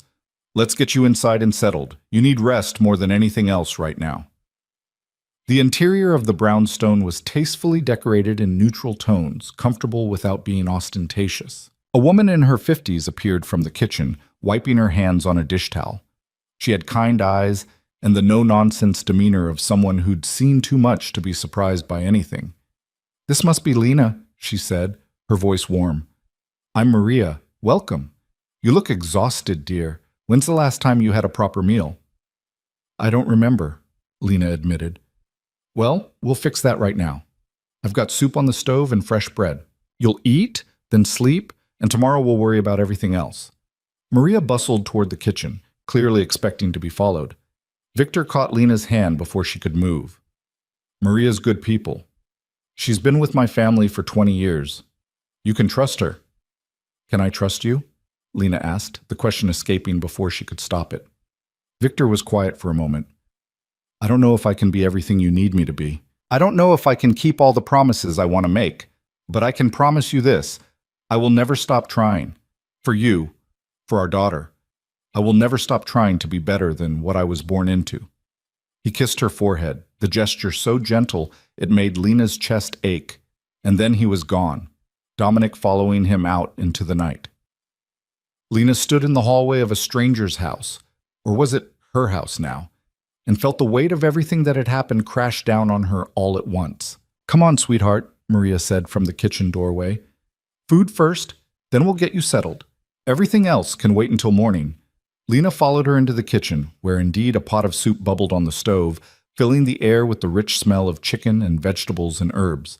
Maria ladled out a generous portion and set it in front of Lena along with thick slices of bread that were still warm. Eat, Maria commanded. All of it. That baby needs nutrition, and so do you. Lena picked up the spoon with shaking hands and took a bite. The soup was perfect, rich and warming and tasting like comfort in a way she hadn't experienced since before her parents died. She found herself eating with desperate hunger, unable to stop until the bowl was empty and she'd consumed 3 slices of bread. Better? Maria asked, refilling the bowl without being asked. Yes, thank you. Lena looked at the older woman curiously. Victor said you've been with his family for 20 years. That's a long time. It is. I watched that boy grow up, saw him struggle with the weight of being Antonio Moretti's son. Maria settled into the chair across from Lena. His father was a hard man, believed the old ways were the only ways. Victor spent his whole childhood being trained to take over the business, whether he wanted to or not. Did he want to? Maria's expression was thoughtful. I don't think he knew what he wanted until after his father died. Then he had to figure out who Victor Moretti was going to be separate from who Antonio Moretti had been. It's not an easy question when you inherit an empire built on fear and blood. And what did he decide? That he wanted to build something different, something his children could be proud of instead of ashamed of. Maria paused. So when he told me tonight that you were carrying his daughter, I knew this was the push he needed, the reason to finish what he started 3 years ago. Lena set down her spoon. What if I don't want to be his reason? What if I just want a quiet life for my daughter, away from all of this? Then you'll have to decide if that's possible while being connected to Victor Moretti. Maria's voice was gentle but honest. Because, dear, that baby connects you whether you want it or not. And Victor, he's not the kind of man who walks away from his responsibilities, especially not when he cares about someone the way he clearly cares about you. He doesn't know me well enough to care about me. Don't he? Maria smiled. I saw the way he looked at you just now, like you were the only thing in the world that mattered. That's not duty talking, dear. That's something else entirely. Lena finished her second bowl of soup in silence, thinking about Victor's expression when he'd touched her stomach, when he'd promised to come back. There had been something raw in his eyes, something vulnerable that didn't match the cold calculation he'd displayed when discussing the traitor in his organization. Maria showed her to a bedroom on the second floor, spacious and comfortable, with an ensuite bathroom and a closet that someone had already stocked with clothes in Lena's size. Maternity clothes, she realized with a start, soft fabrics and practical designs that looked expensive in a way her diner uniform had never been. How did he know my size? Lena asked. Victor is thorough, Maria said diplomatically. Get some rest, dear. The doctor will be here at 9 tomorrow morning. And if you need anything during the night, I'm in the room next door. Alone in the bedroom, Lena stood at the window looking out at the quiet street. Somewhere out there, Victor was dealing with the man who'd betrayed him. Somewhere out there, the Calabrese family was plotting their next move. And somewhere in the midst of all that danger and violence, Lena was supposed to build a life for her daughter. She placed both hands on her stomach, feeling the baby's movements. What have I gotten us into? She whispered. But she knew the answer. She'd gotten them into exactly what she'd been running from for 6 months. She'd gotten them into Victor Moretti's world with all its complexity and danger and twisted morality. And the terrifying part was that some small piece of her, the piece that remembered how safe she'd felt in his arms, how seen she'd felt when he looked at her, was starting to wonder if maybe that world wasn't as impossible to navigate as she'd thought. Maybe. If Victor could keep his promises, if he could protect them without destroying himself in the process, if she could learn to trust a man whose business was built on secrets and whose protection came with the implicit threat of violence. Too many ifs, too many variables she couldn't control.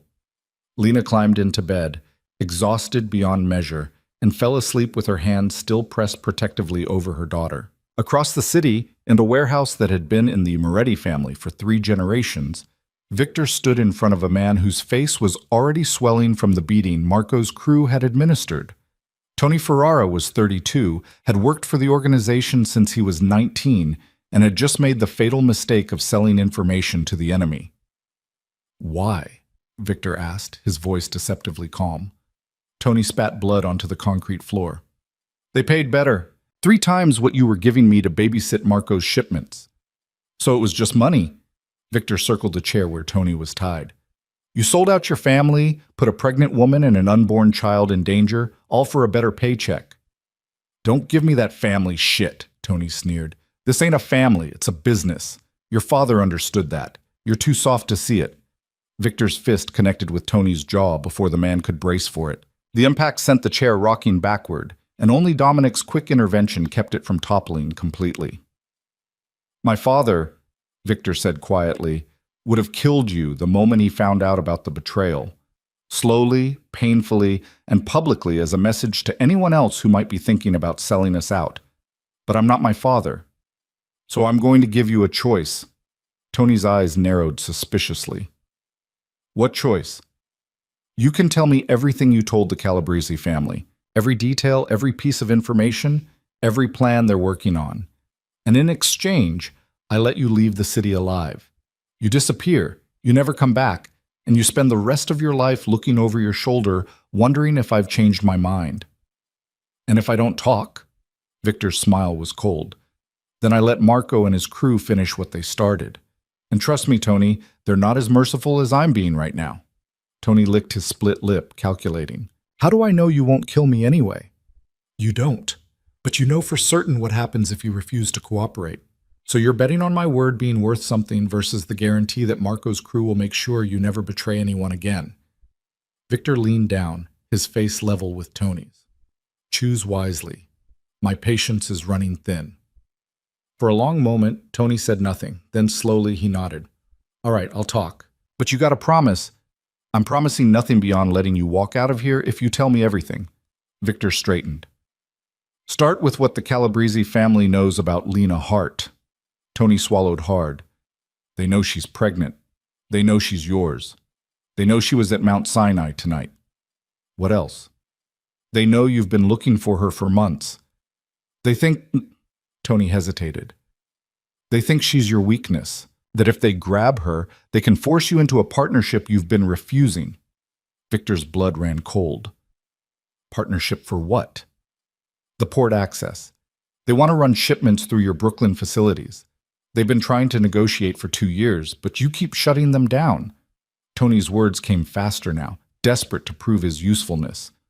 "Angelo Calabrese thinks if he has leverage, if he has your woman, you'll agree to his terms. And you gave him the information he needed to find that leverage." "I didn't know she was pregnant. I swear, Victor, I didn't know about the baby. They just said they wanted to know if you had any personal connections, anyone who mattered to you. The hospital admission came through our police contacts, and I passed it along, that's all." "That's all," Victor repeated, his voice like ice. "That's all it took to put 2 lives in danger. A pregnant woman and an innocent child who never asked to be part of this world." "I'm sorry," Tony said, but the apology was hollow, self-serving. Victor turned to Dominic. "Get everything else out of him. Names, dates, what operations they're planning, everything. Then put him on a plane to anywhere that's not New York. And make sure our contacts in that city know he's not welcome there if he ever causes trouble." "You're really letting him go?" Marco stepped forward, his expression incredulous. "Boss, he betrayed us. He put your family at risk. And if I kill him, I prove to everyone watching that I'm exactly like my father, that the only currency I understand is violence." Victor's voice was hard. "I'm building something different, Marco.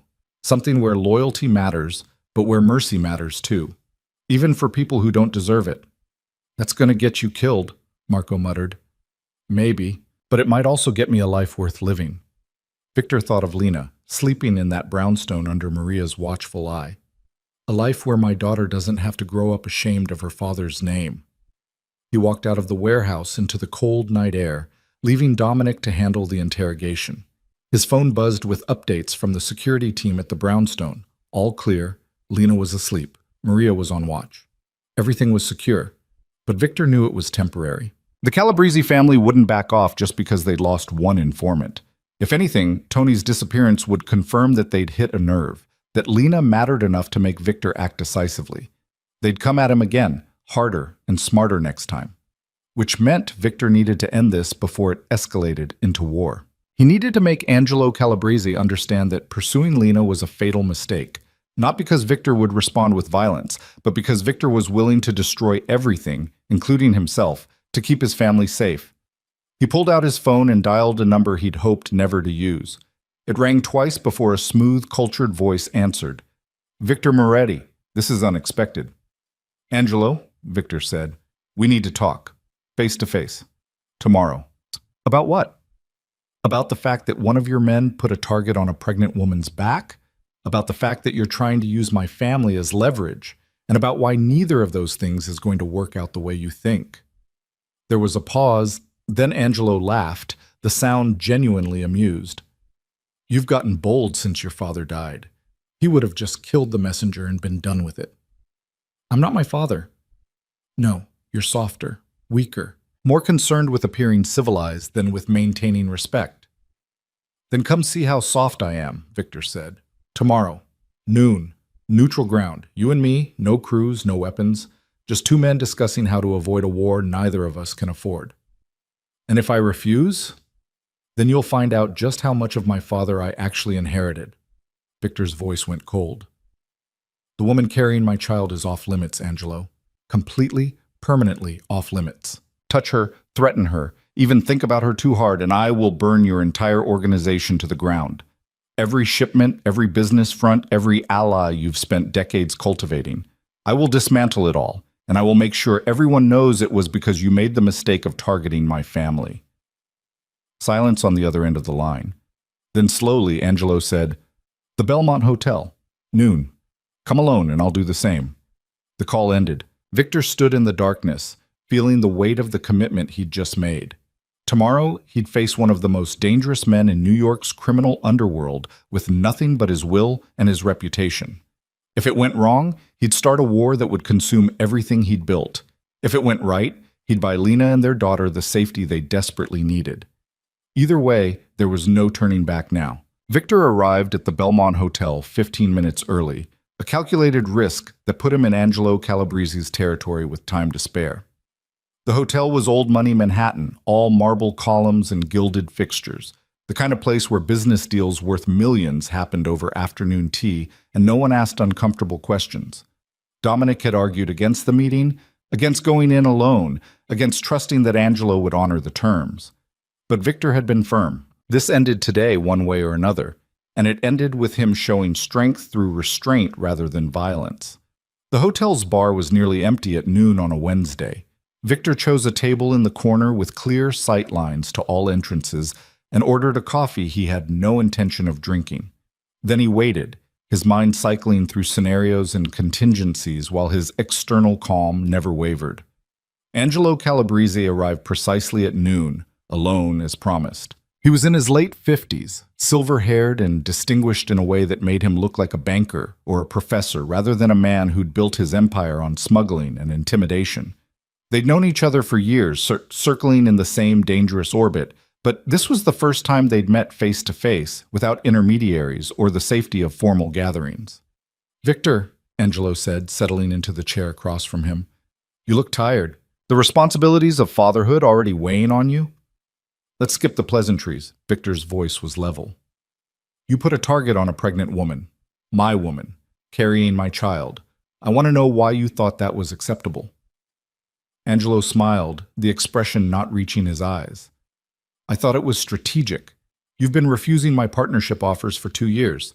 I needed leverage to change your mind." So you decided to threaten an innocent woman and an unborn child. I decided to remind you that everyone has vulnerabilities, even the untouchable Victor Moretti, who's too good for the family business. Angelo leaned back, studying Victor with the calculating gaze of a predator assessing prey. Your father would have understood. He knew that in our world, family is both our greatest strength and our greatest weakness. My father is dead, and the world he built with him. Victor met Angelo's gaze steadily. I'm offering you one chance to back off. Leave Lena alone. Leave my daughter alone.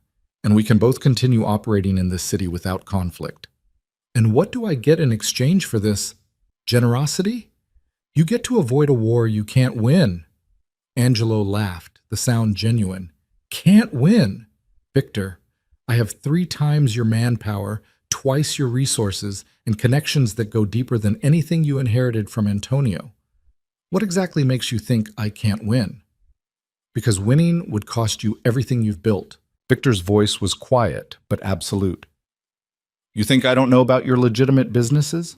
The hotel chain, the construction contracts, the commercial real estate portfolio you've spent 15 years developing. All of it is vulnerable if the wrong people start asking the right questions. You'd bring federal attention down on both of us just to protect one woman? I'd burn this entire city to the ground to protect my family. Victor leaned forward. And that's the difference between you and me, Angelo. You see my restraint as weakness. You think because I'm trying to transition away from my father's methods, I'm soft.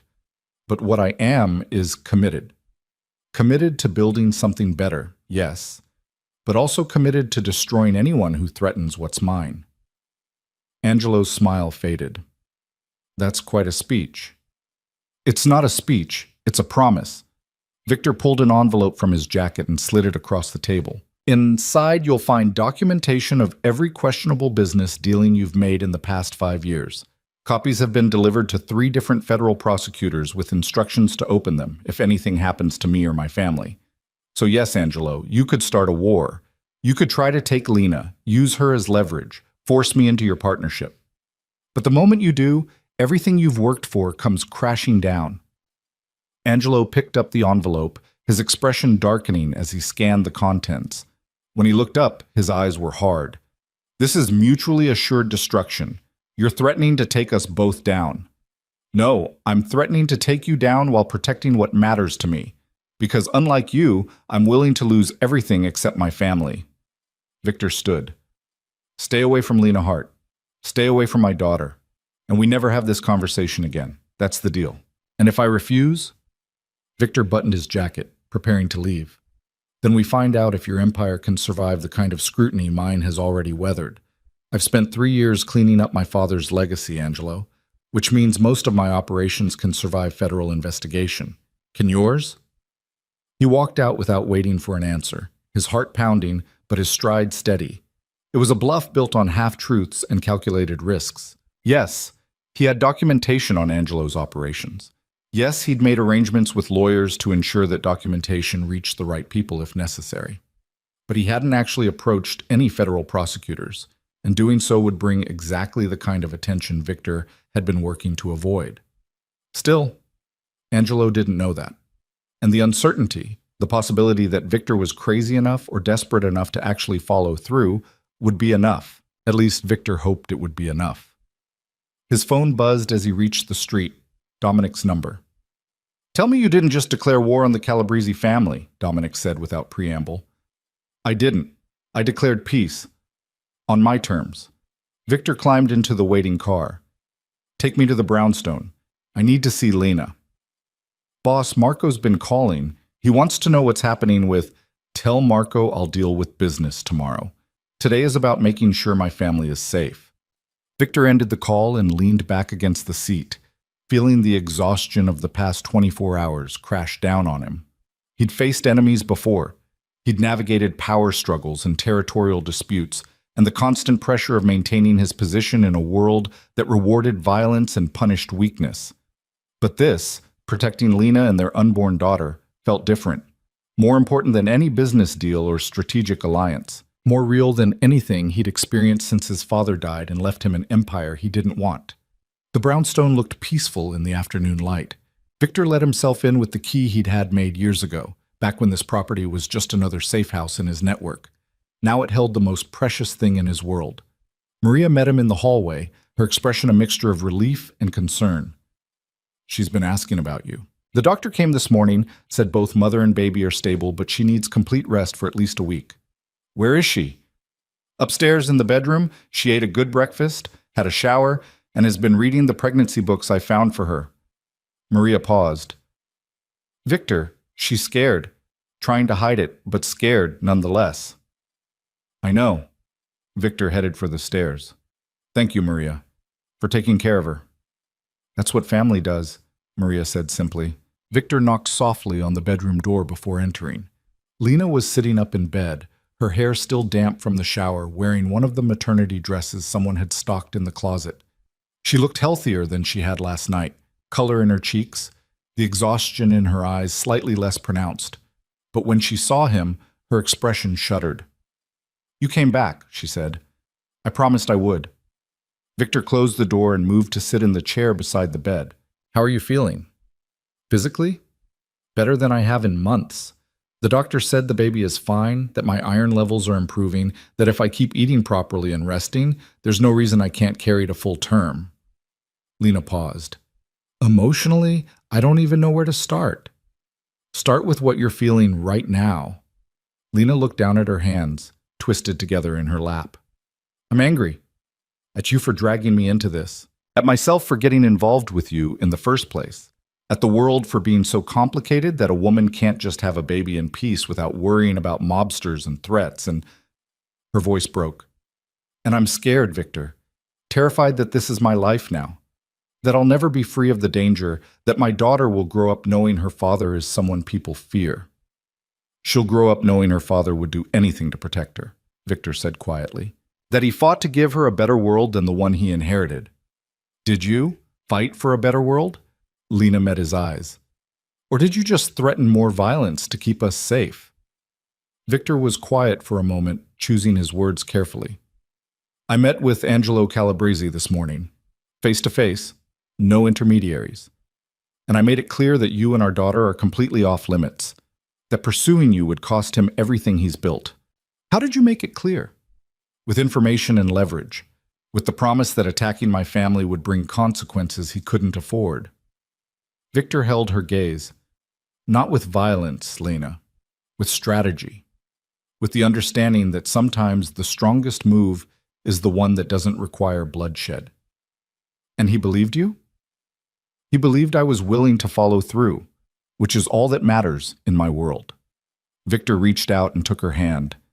The threat is neutralized. Angelo won't come after you. His organization won't be a problem. And I've made it known throughout the city that you're under my protection, permanently. Lena pulled her hand away. I don't want to be under anyone's protection. I want to be free. Freedom is an illusion when you're struggling to survive. Victor's voice was gentle but firm. 6 months of freedom nearly killed you and our daughter. So maybe what you want isn't freedom. Maybe it's security with dignity. Safety without giving up who you are. And you think you can give me that? I know I can, if you let me. Victor stood and walked to the window, looking out at the quiet street. Lena, I'm not asking you to marry me or move in with me or accept my world without question. I'm asking you to let me provide for you and our daughter, to let me ensure you never have to choose between pride and survival again. In exchange for what? Victor turned to face her. In exchange for a chance to prove I can be the man you thought I was that night at the gallery. A chance to be a real father to our daughter instead of just a source of financial support. A chance for us to figure out if what we felt 6 months ago was real or just a beautiful mistake. Lena's eyes glistened with tears. I don't know if I can trust you. Then don't. Not yet. Victor moved back to the chair, sitting down so they were eye level. But stay here. Rest. Let yourself heal. Let me show you through actions instead of words that I mean what I say. And at the end of it, if you still want to walk away, I'll help you do it. I'll set you up with everything you need to build a life separate from me. No strings, no conditions, just the financial security you and our daughter deserve. Why would you do that if I'm just going to leave anyway? Because our daughter deserves a mother who's healthy and happy, And because Victor paused, his voice rough with emotion he rarely showed. Because 6 months ago, you looked at me like I was someone worth knowing, like I could be more than my father's son, more than the legacy I inherited. And for a few hours I believed it. I believed I could be the man you saw when you looked at me. Victor, let me finish. He took a breath. When you disappeared, I thought I'd lost my one chance at that, at being someone different, someone better. And then I found out about the baby, and I realized I'd been given another chance, maybe the last chance I'll ever get. So no, Lena, I'm not doing this because I expect you to stay. I'm doing it because I need to prove to myself that I can be the man my daughter deserves as a father, whether you're part of that future or not. The silence that followed was heavy with everything they weren't saying. Lena wiped at her eyes, then placed both hands on her stomach where their daughter was moving. She's active today, Lena said softly. The doctor said that's a good sign, that she's healthy and strong. Can I? Victor hesitated. Can I feel? Lena nodded, and Victor moved to sit on the edge of the bed. She guided his hand to the spot where the movements were strongest, and for a moment they both sat very still, feeling their daughter's life pulsing beneath their joined hands. That's amazing, Victor whispered. It's the most terrifying and wonderful thing I've ever experienced. Lena's voice was thick with emotion. Knowing there's a person in there, a whole person with her own personality and future and dreams we haven't even imagined yet. What do you dream for her? Lena was quiet for a long moment. I dream she grows up safe, that she never has to be afraid the way I've been afraid, that she has choices I didn't have, opportunities to be whoever she wants to be. She paused. And I dream she has a father who loves her, really loves her, not just as an obligation or a legacy, but as a person he wants to know. She will. Victor's voice was absolute. I promise you, Lena, she will have that. Even if you and I can't make it work, even if you decide to walk away, I will be the father she deserves. I will love her and protect her and give her every opportunity to become whoever she wants to be. Lena turned to look at him, really look at him, and something in her expression shifted. I want to believe you. More than anything, I want to believe you. Then give me time to prove it. Victor's hand was still on her stomach, still feeling their daughter's movements. Stay here, rest, heal, and let me show you that the man you met at that gallery is real, that he's not just a mask I wear when it's convenient. And what about your business, your family's legacy, all the complicated, dangerous parts of your world that scared me away in the first place? I'm working on it. The transition I started 3 years ago. It's happening. Slowly, but happening. In another year, maybe 2, the Moretti name will be associated with legitimate business interests, not criminal enterprise. Victor met her eyes. I'm doing it for our daughter, so she can grow up proud of her name instead of ashamed of it. That's a big promise. It's the only one that matters. Victor stood, knowing he was pushing his luck but needing her to understand. Lena, I can't erase my past. I can't change the fact that my father built an empire on fear and violence. But I can build a different future. For our daughter, for you if you'll let me, and for myself. Because I'm tired of being Antonio Moretti's son. I want to be Sophia's father instead. Sophia? Lena's breath caught. You want to name her Sophia? It was my grandmother's name. She was the only person in my family who ever told me I could choose to be different. That I didn't have to follow in my father's footsteps just because I was born into them. Victor smiled slightly. But if you hate it, we can pick something else. This is your decision too. Sophia, Lena repeated, testing the name. Sophia Moretti. She looked down at her stomach. What do you think, baby girl? Do you like that name? As if in answer, the baby kicked hard enough that Victor felt it against his palm. Lena laughed, the sound surprised and genuine, and for a moment the fear and uncertainty faded from her expression. I think she approves, Lena said. Then Sophia it is. Victor moved toward the door, giving her space. I'll let you rest. Maria will bring you lunch, and the doctor wants to check on you again tomorrow morning. Victor, wait. Lena's voice stopped him at the threshold. Thank you. For keeping your promise, for coming back. I'll always come back, Victor said simply. No matter what happens between us, I'll always come back for you and Sophia. He left before the emotion in her eyes could undo him completely. Downstairs, Maria was in the kitchen preparing lunch, and Dominic was positioned by the front window, his vigilance never wavering. "How is she?" Maria asked. "Better, stronger." Victor accepted the coffee Maria handed him, and terrified but trying not to show it, "She'll come around. That girl has steel in her spine, even if she doesn't always see it." Maria returned to chopping vegetables. "And you, Victor? How are you holding up?" "I'm doing what needs to be done." Victor moved to look out the kitchen window at the small garden behind the brownstone. "Making promises I'm not sure I can keep, fighting battles I might not win, trying to be someone I've never been before." "Your grandmother would be proud," Maria said quietly. "She always believed you were meant for more than what your father had planned." "I hope she was right." Victor finished his coffee and set the mug down. "Because right now, I'm betting everything on the chance that I can be the man Lena and Sophia deserve. And if I'm wrong—" "You're not wrong," Maria interrupted. "I've known you since you were a boy, Victor. I've seen you struggle with your father's expectations, watched you try to find your own path. And I've never seen you as committed to anything as you are to making this work." Victor wanted to believe her, wanted to trust that determination and love would be enough to overcome the weight of his family's history.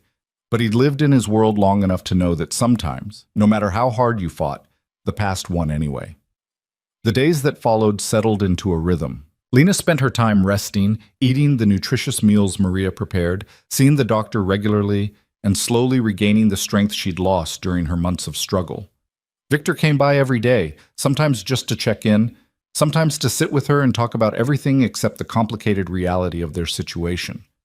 They talked about Sophia, about nursery colors and baby names, and the thousand small decisions that came with preparing for a child. They talked about Lena's love of fashion design, about the career she'd lost and whether she might want to return to it someday. They talked about Victor's efforts to transition his business, about the legitimate ventures he was building and the old operations he was slowly shutting down. What they didn't talk about was the future, about what would happen after Sophia was born, whether Lena would stay or leave, whether the fragile connection growing between them could survive the reality of Victor's world. Until one evening, 3 weeks after Lena had moved into the brownstone, when she was 6 months pregnant and glowing with health that made the past seem like a nightmare she'd barely survived. They were sitting in the garden, the late October air cool but not yet cold, when Lena said, "I've been thinking about what happens after Sophia is born." Victor, who'd been reading a report on his tablet, set it aside. And I realized I don't know what I want. For the first time in 6 months, I'm not just fighting to survive. I have space to think, to plan, to consider what kind of life I want to build. Lena looked at him. "But I still don't know if that life includes you." The honesty hurt, but Victor appreciated it more than false reassurances. "What would help you decide?" "The truth. About your business, about the transition you keep mentioning, about what your life actually looks like when I'm not here." Lena's voice was steady. "I need to understand what I'd be signing up for if I stayed. Not the sanitized version you think I want to hear, but the real complicated truth."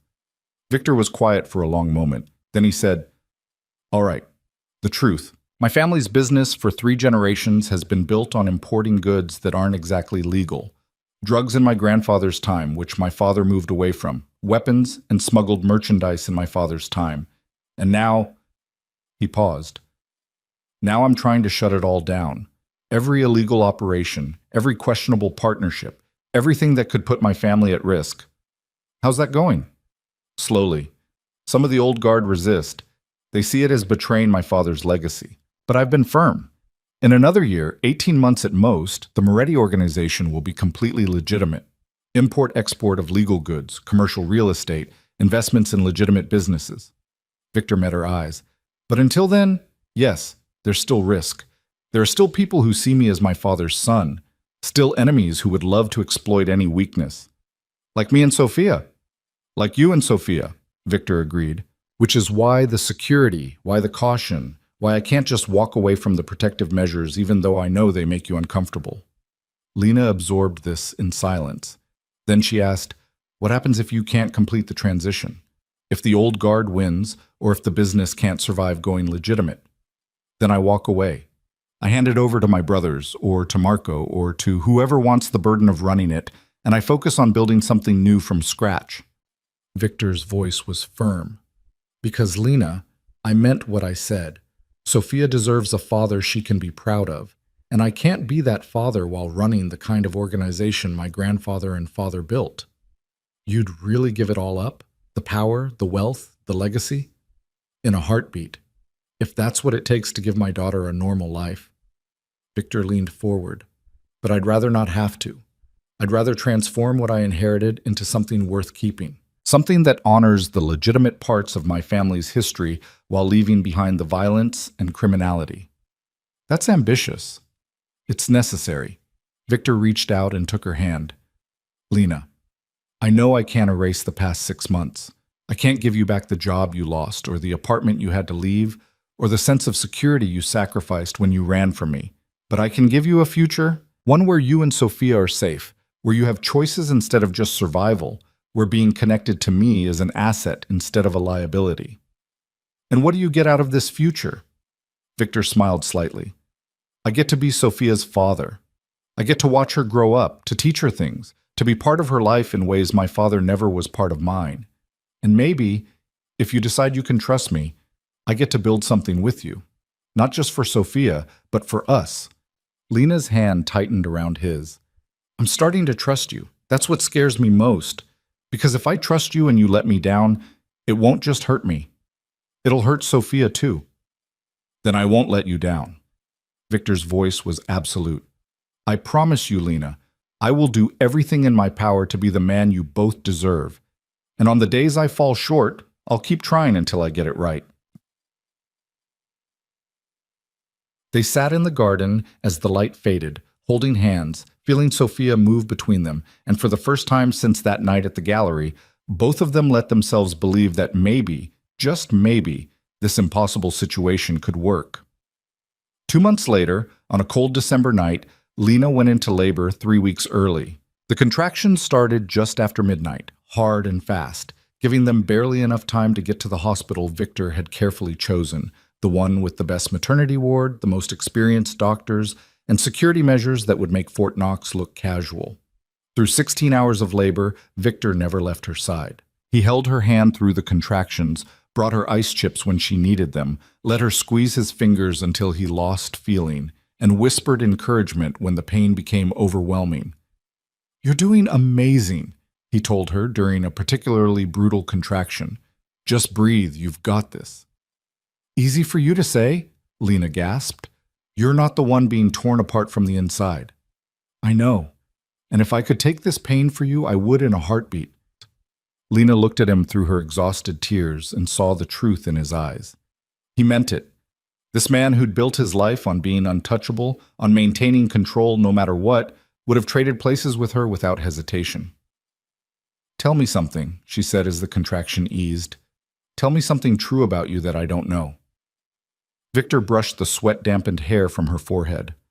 I've been terrified every single day since I found out about Sophia. Terrified I wouldn't find you in time, terrified I'd fail to protect you, terrified I'd turn out to be exactly like my father, despite all my efforts to be different. But the most terrifying thing of all has been realizing that I'm in love with you. That somewhere between that first night and now, you became more important to me than anything I've ever fought for or built or inherited.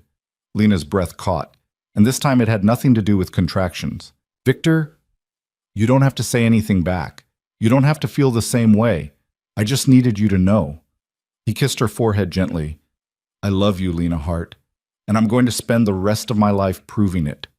Before Lena could respond, another contraction hit, stronger than before.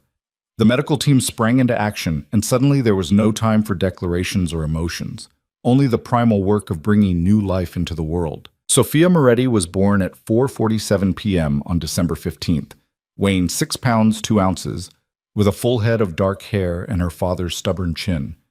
The moment the doctor placed her in Lena's arms, everything else fell away.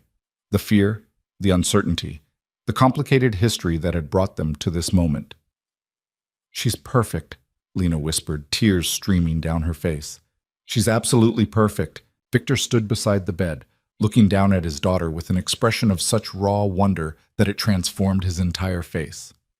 When Sophia wrapped her tiny hand around his finger, he made a sound that was half laugh, half sob. Hey there, Sophia, he said softly. I'm your dad, and I promise you I'm going to spend every day of my life making sure you have everything you deserve. Love, safety, opportunities, and a father who shows up. Always. Lena watched him with their daughter and felt something shift inside her chest. This was real. Not the fairy tale from the gallery opening, not the nightmare of the past 6 months, but something more complicated and precious and terrifying. This was family. Victor, she said, and when he looked at her, she saw everything she needed to see in his eyes. I love you too. I've been fighting it, telling myself it was just hormones or gratitude or fear making me feel this way. But it's not. It's love. Complicated, messy, sometimes inconvenient love, but love nonetheless. Victor's expression transformed. He leaned down and kissed her, gentle and reverent, while Sophia made soft baby sounds between them. So what happens now? Lena asked when they broke apart. Now we figure it out together. Victor settled into the chair beside her bed, never taking his eyes off Sophia. One day at a time, one decision at a time, but together, as a family. A very unconventional family, Lena pointed out. The best ones usually are. Over the next few weeks, as they brought Sophia home to the brownstone and navigated the chaos of new parenthood, Lena and Victor found their rhythm. Night feedings became opportunities for quiet conversations. Diaper changes turned into debates about parenting philosophy. And slowly, carefully, they built something neither of them had expected. A real partnership based on trust and love and shared commitment to giving their daughter the best possible life. Victor kept his promises. By the time Sophia was 6 months old, he'd completed the transition of his business operations. The last of the illegal ventures were shut down, the questionable partnerships dissolved, and the Moretti organization emerged as a legitimate import-export company with diversified holdings in real estate and technology. It wasn't easy, and it wasn't bloodless, but it was done. The day the final paperwork cleared, Victor came home and found Lena in the nursery, reading to Sophia from a picture book about brave little girls who changed the world. It's finished, he said from the doorway. Completely legitimate, fully legal, nothing that could come back to haunt us or her. Lena looked up. Sophia balanced on her hip. You did it. You actually did it. We did it. Victor moved to wrap his arms around both of them. You gave me a reason to be better. Both of you did. So what now? Lena asked. Now that you're just a boring, legitimate businessman? Victor grinned. Now I ask you properly. Lena Hart, will you marry me? Not because of security or because it makes sense for Sophia, but because I love you and I want to spend the rest of my life building a future with you? Lena pretended to consider, even though her answer had been yes from the moment he'd held her hand through labor and promised to never let her down. On one condition. Name it. I get to design my own wedding dress, and I'm going back to work. Maria already agreed to watch Sophia, and I've been sketching designs again. I want my career back, Victor. My identity as more than just Sophia's mother or your wife. Done. Anything else? Just one more thing. Lena smiled and kissed him softly. Promise me that 10 years from now, 20 years from now, when Sophia asks us how we met, we'll tell her the truth. Not the sanitized version, but the real story. How her mother was terrified and running, and her father was trying to be better than his past, and somehow they found each other anyway. I promise, Victor said, every complicated, messy, imperfect detail. They married in the spring, in the same gallery where they'd first met. The guest list was small: Maria, Dominic, Dr. Chen, who'd started it all with one phone call, and a handful of close friends who'd supported them through the chaos. Lena wore a dress of her own design, elegant and simple, with Sophia in a miniature matching outfit that made everyone cry. When the officiant asked if anyone objected to the union, Dominic joked that he objected to not being best man, and the laughter that followed felt like permission to leave the darkness behind and embrace the future they'd fought so hard to build. Years later, when Sophia was old enough to ask questions, they kept their promise. They told her about the gallery opening, about the fear that made her mother run, about the hospital and the brownstone, and the dangerous men who'd tried to use her as leverage. They told her about the transition, about choosing to be better, about love that grew from impossible circumstances. And Sophia, who inherited her father's determination and her mother's fierce independence, understood. She grew up proud of her name, proud of parents who'd fought to give her a better world, and determined to continue building on the foundation they'd created. The Moretti Foundation, established when Sophia was 2, became Lena's passion project. Using Victor's resources and Lena's vision, they created programs to help struggling single mothers, to provide job training and childcare, and the kind of support Lena had desperately needed during those dark months. It grew into one of New York's most respected charitable organizations, transforming the Moretti name from one associated with shadows and danger into one connected with hope and second chances.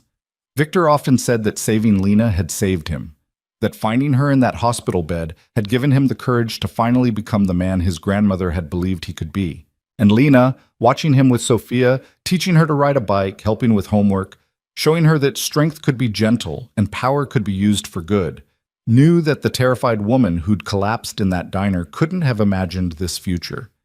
But she was grateful every day that she'd been brave enough to accept it. On Sophia's 10th birthday, as they sat in the garden of the brownstone that had become their family home, Victor pulled Lena close and whispered, "Thank you." "For what?" "For running. For hiding. For being so stubborn that it took me 6 months to find you." Victor smiled. "Because if you hadn't been all those things, we might have had an easier path.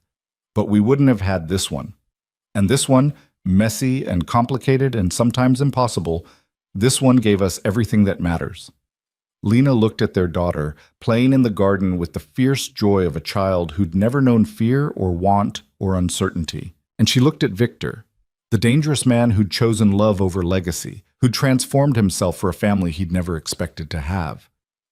"You're right," Lena said, leaning into his embrace. "This path gave us everything, including each other." And in the fading afternoon light, surrounded by the life they'd built from the ruins of their pasts, Lena Hart and Victor Moretti held each other and their daughter close, knowing that the hardest battles had already been won. Not with violence or force or the weight of inherited power, but with love and commitment and the daily choice to be better than the darkness that had tried to claim them. Their story had started with a fall, Lena's collapse, Victor's descent into desperation. But it had become something else entirely, a rise, a transformation, a testament to the truth that sometimes the most broken pieces can be forged into something stronger than anything that came before. And Sophia, growing up surrounded by that love and strength and determination, would carry that legacy forward, not as a burden, but as a gift. The gift of parents who'd fought for her before she was born and who'd keep fighting for her every day after. The gift of a name that meant redemption instead of shame. The gift of a future built on hope instead of fear. That was the real story. Not the one of danger and shadows, but the one of love triumphing over impossible odds. And it was the only story that mattered.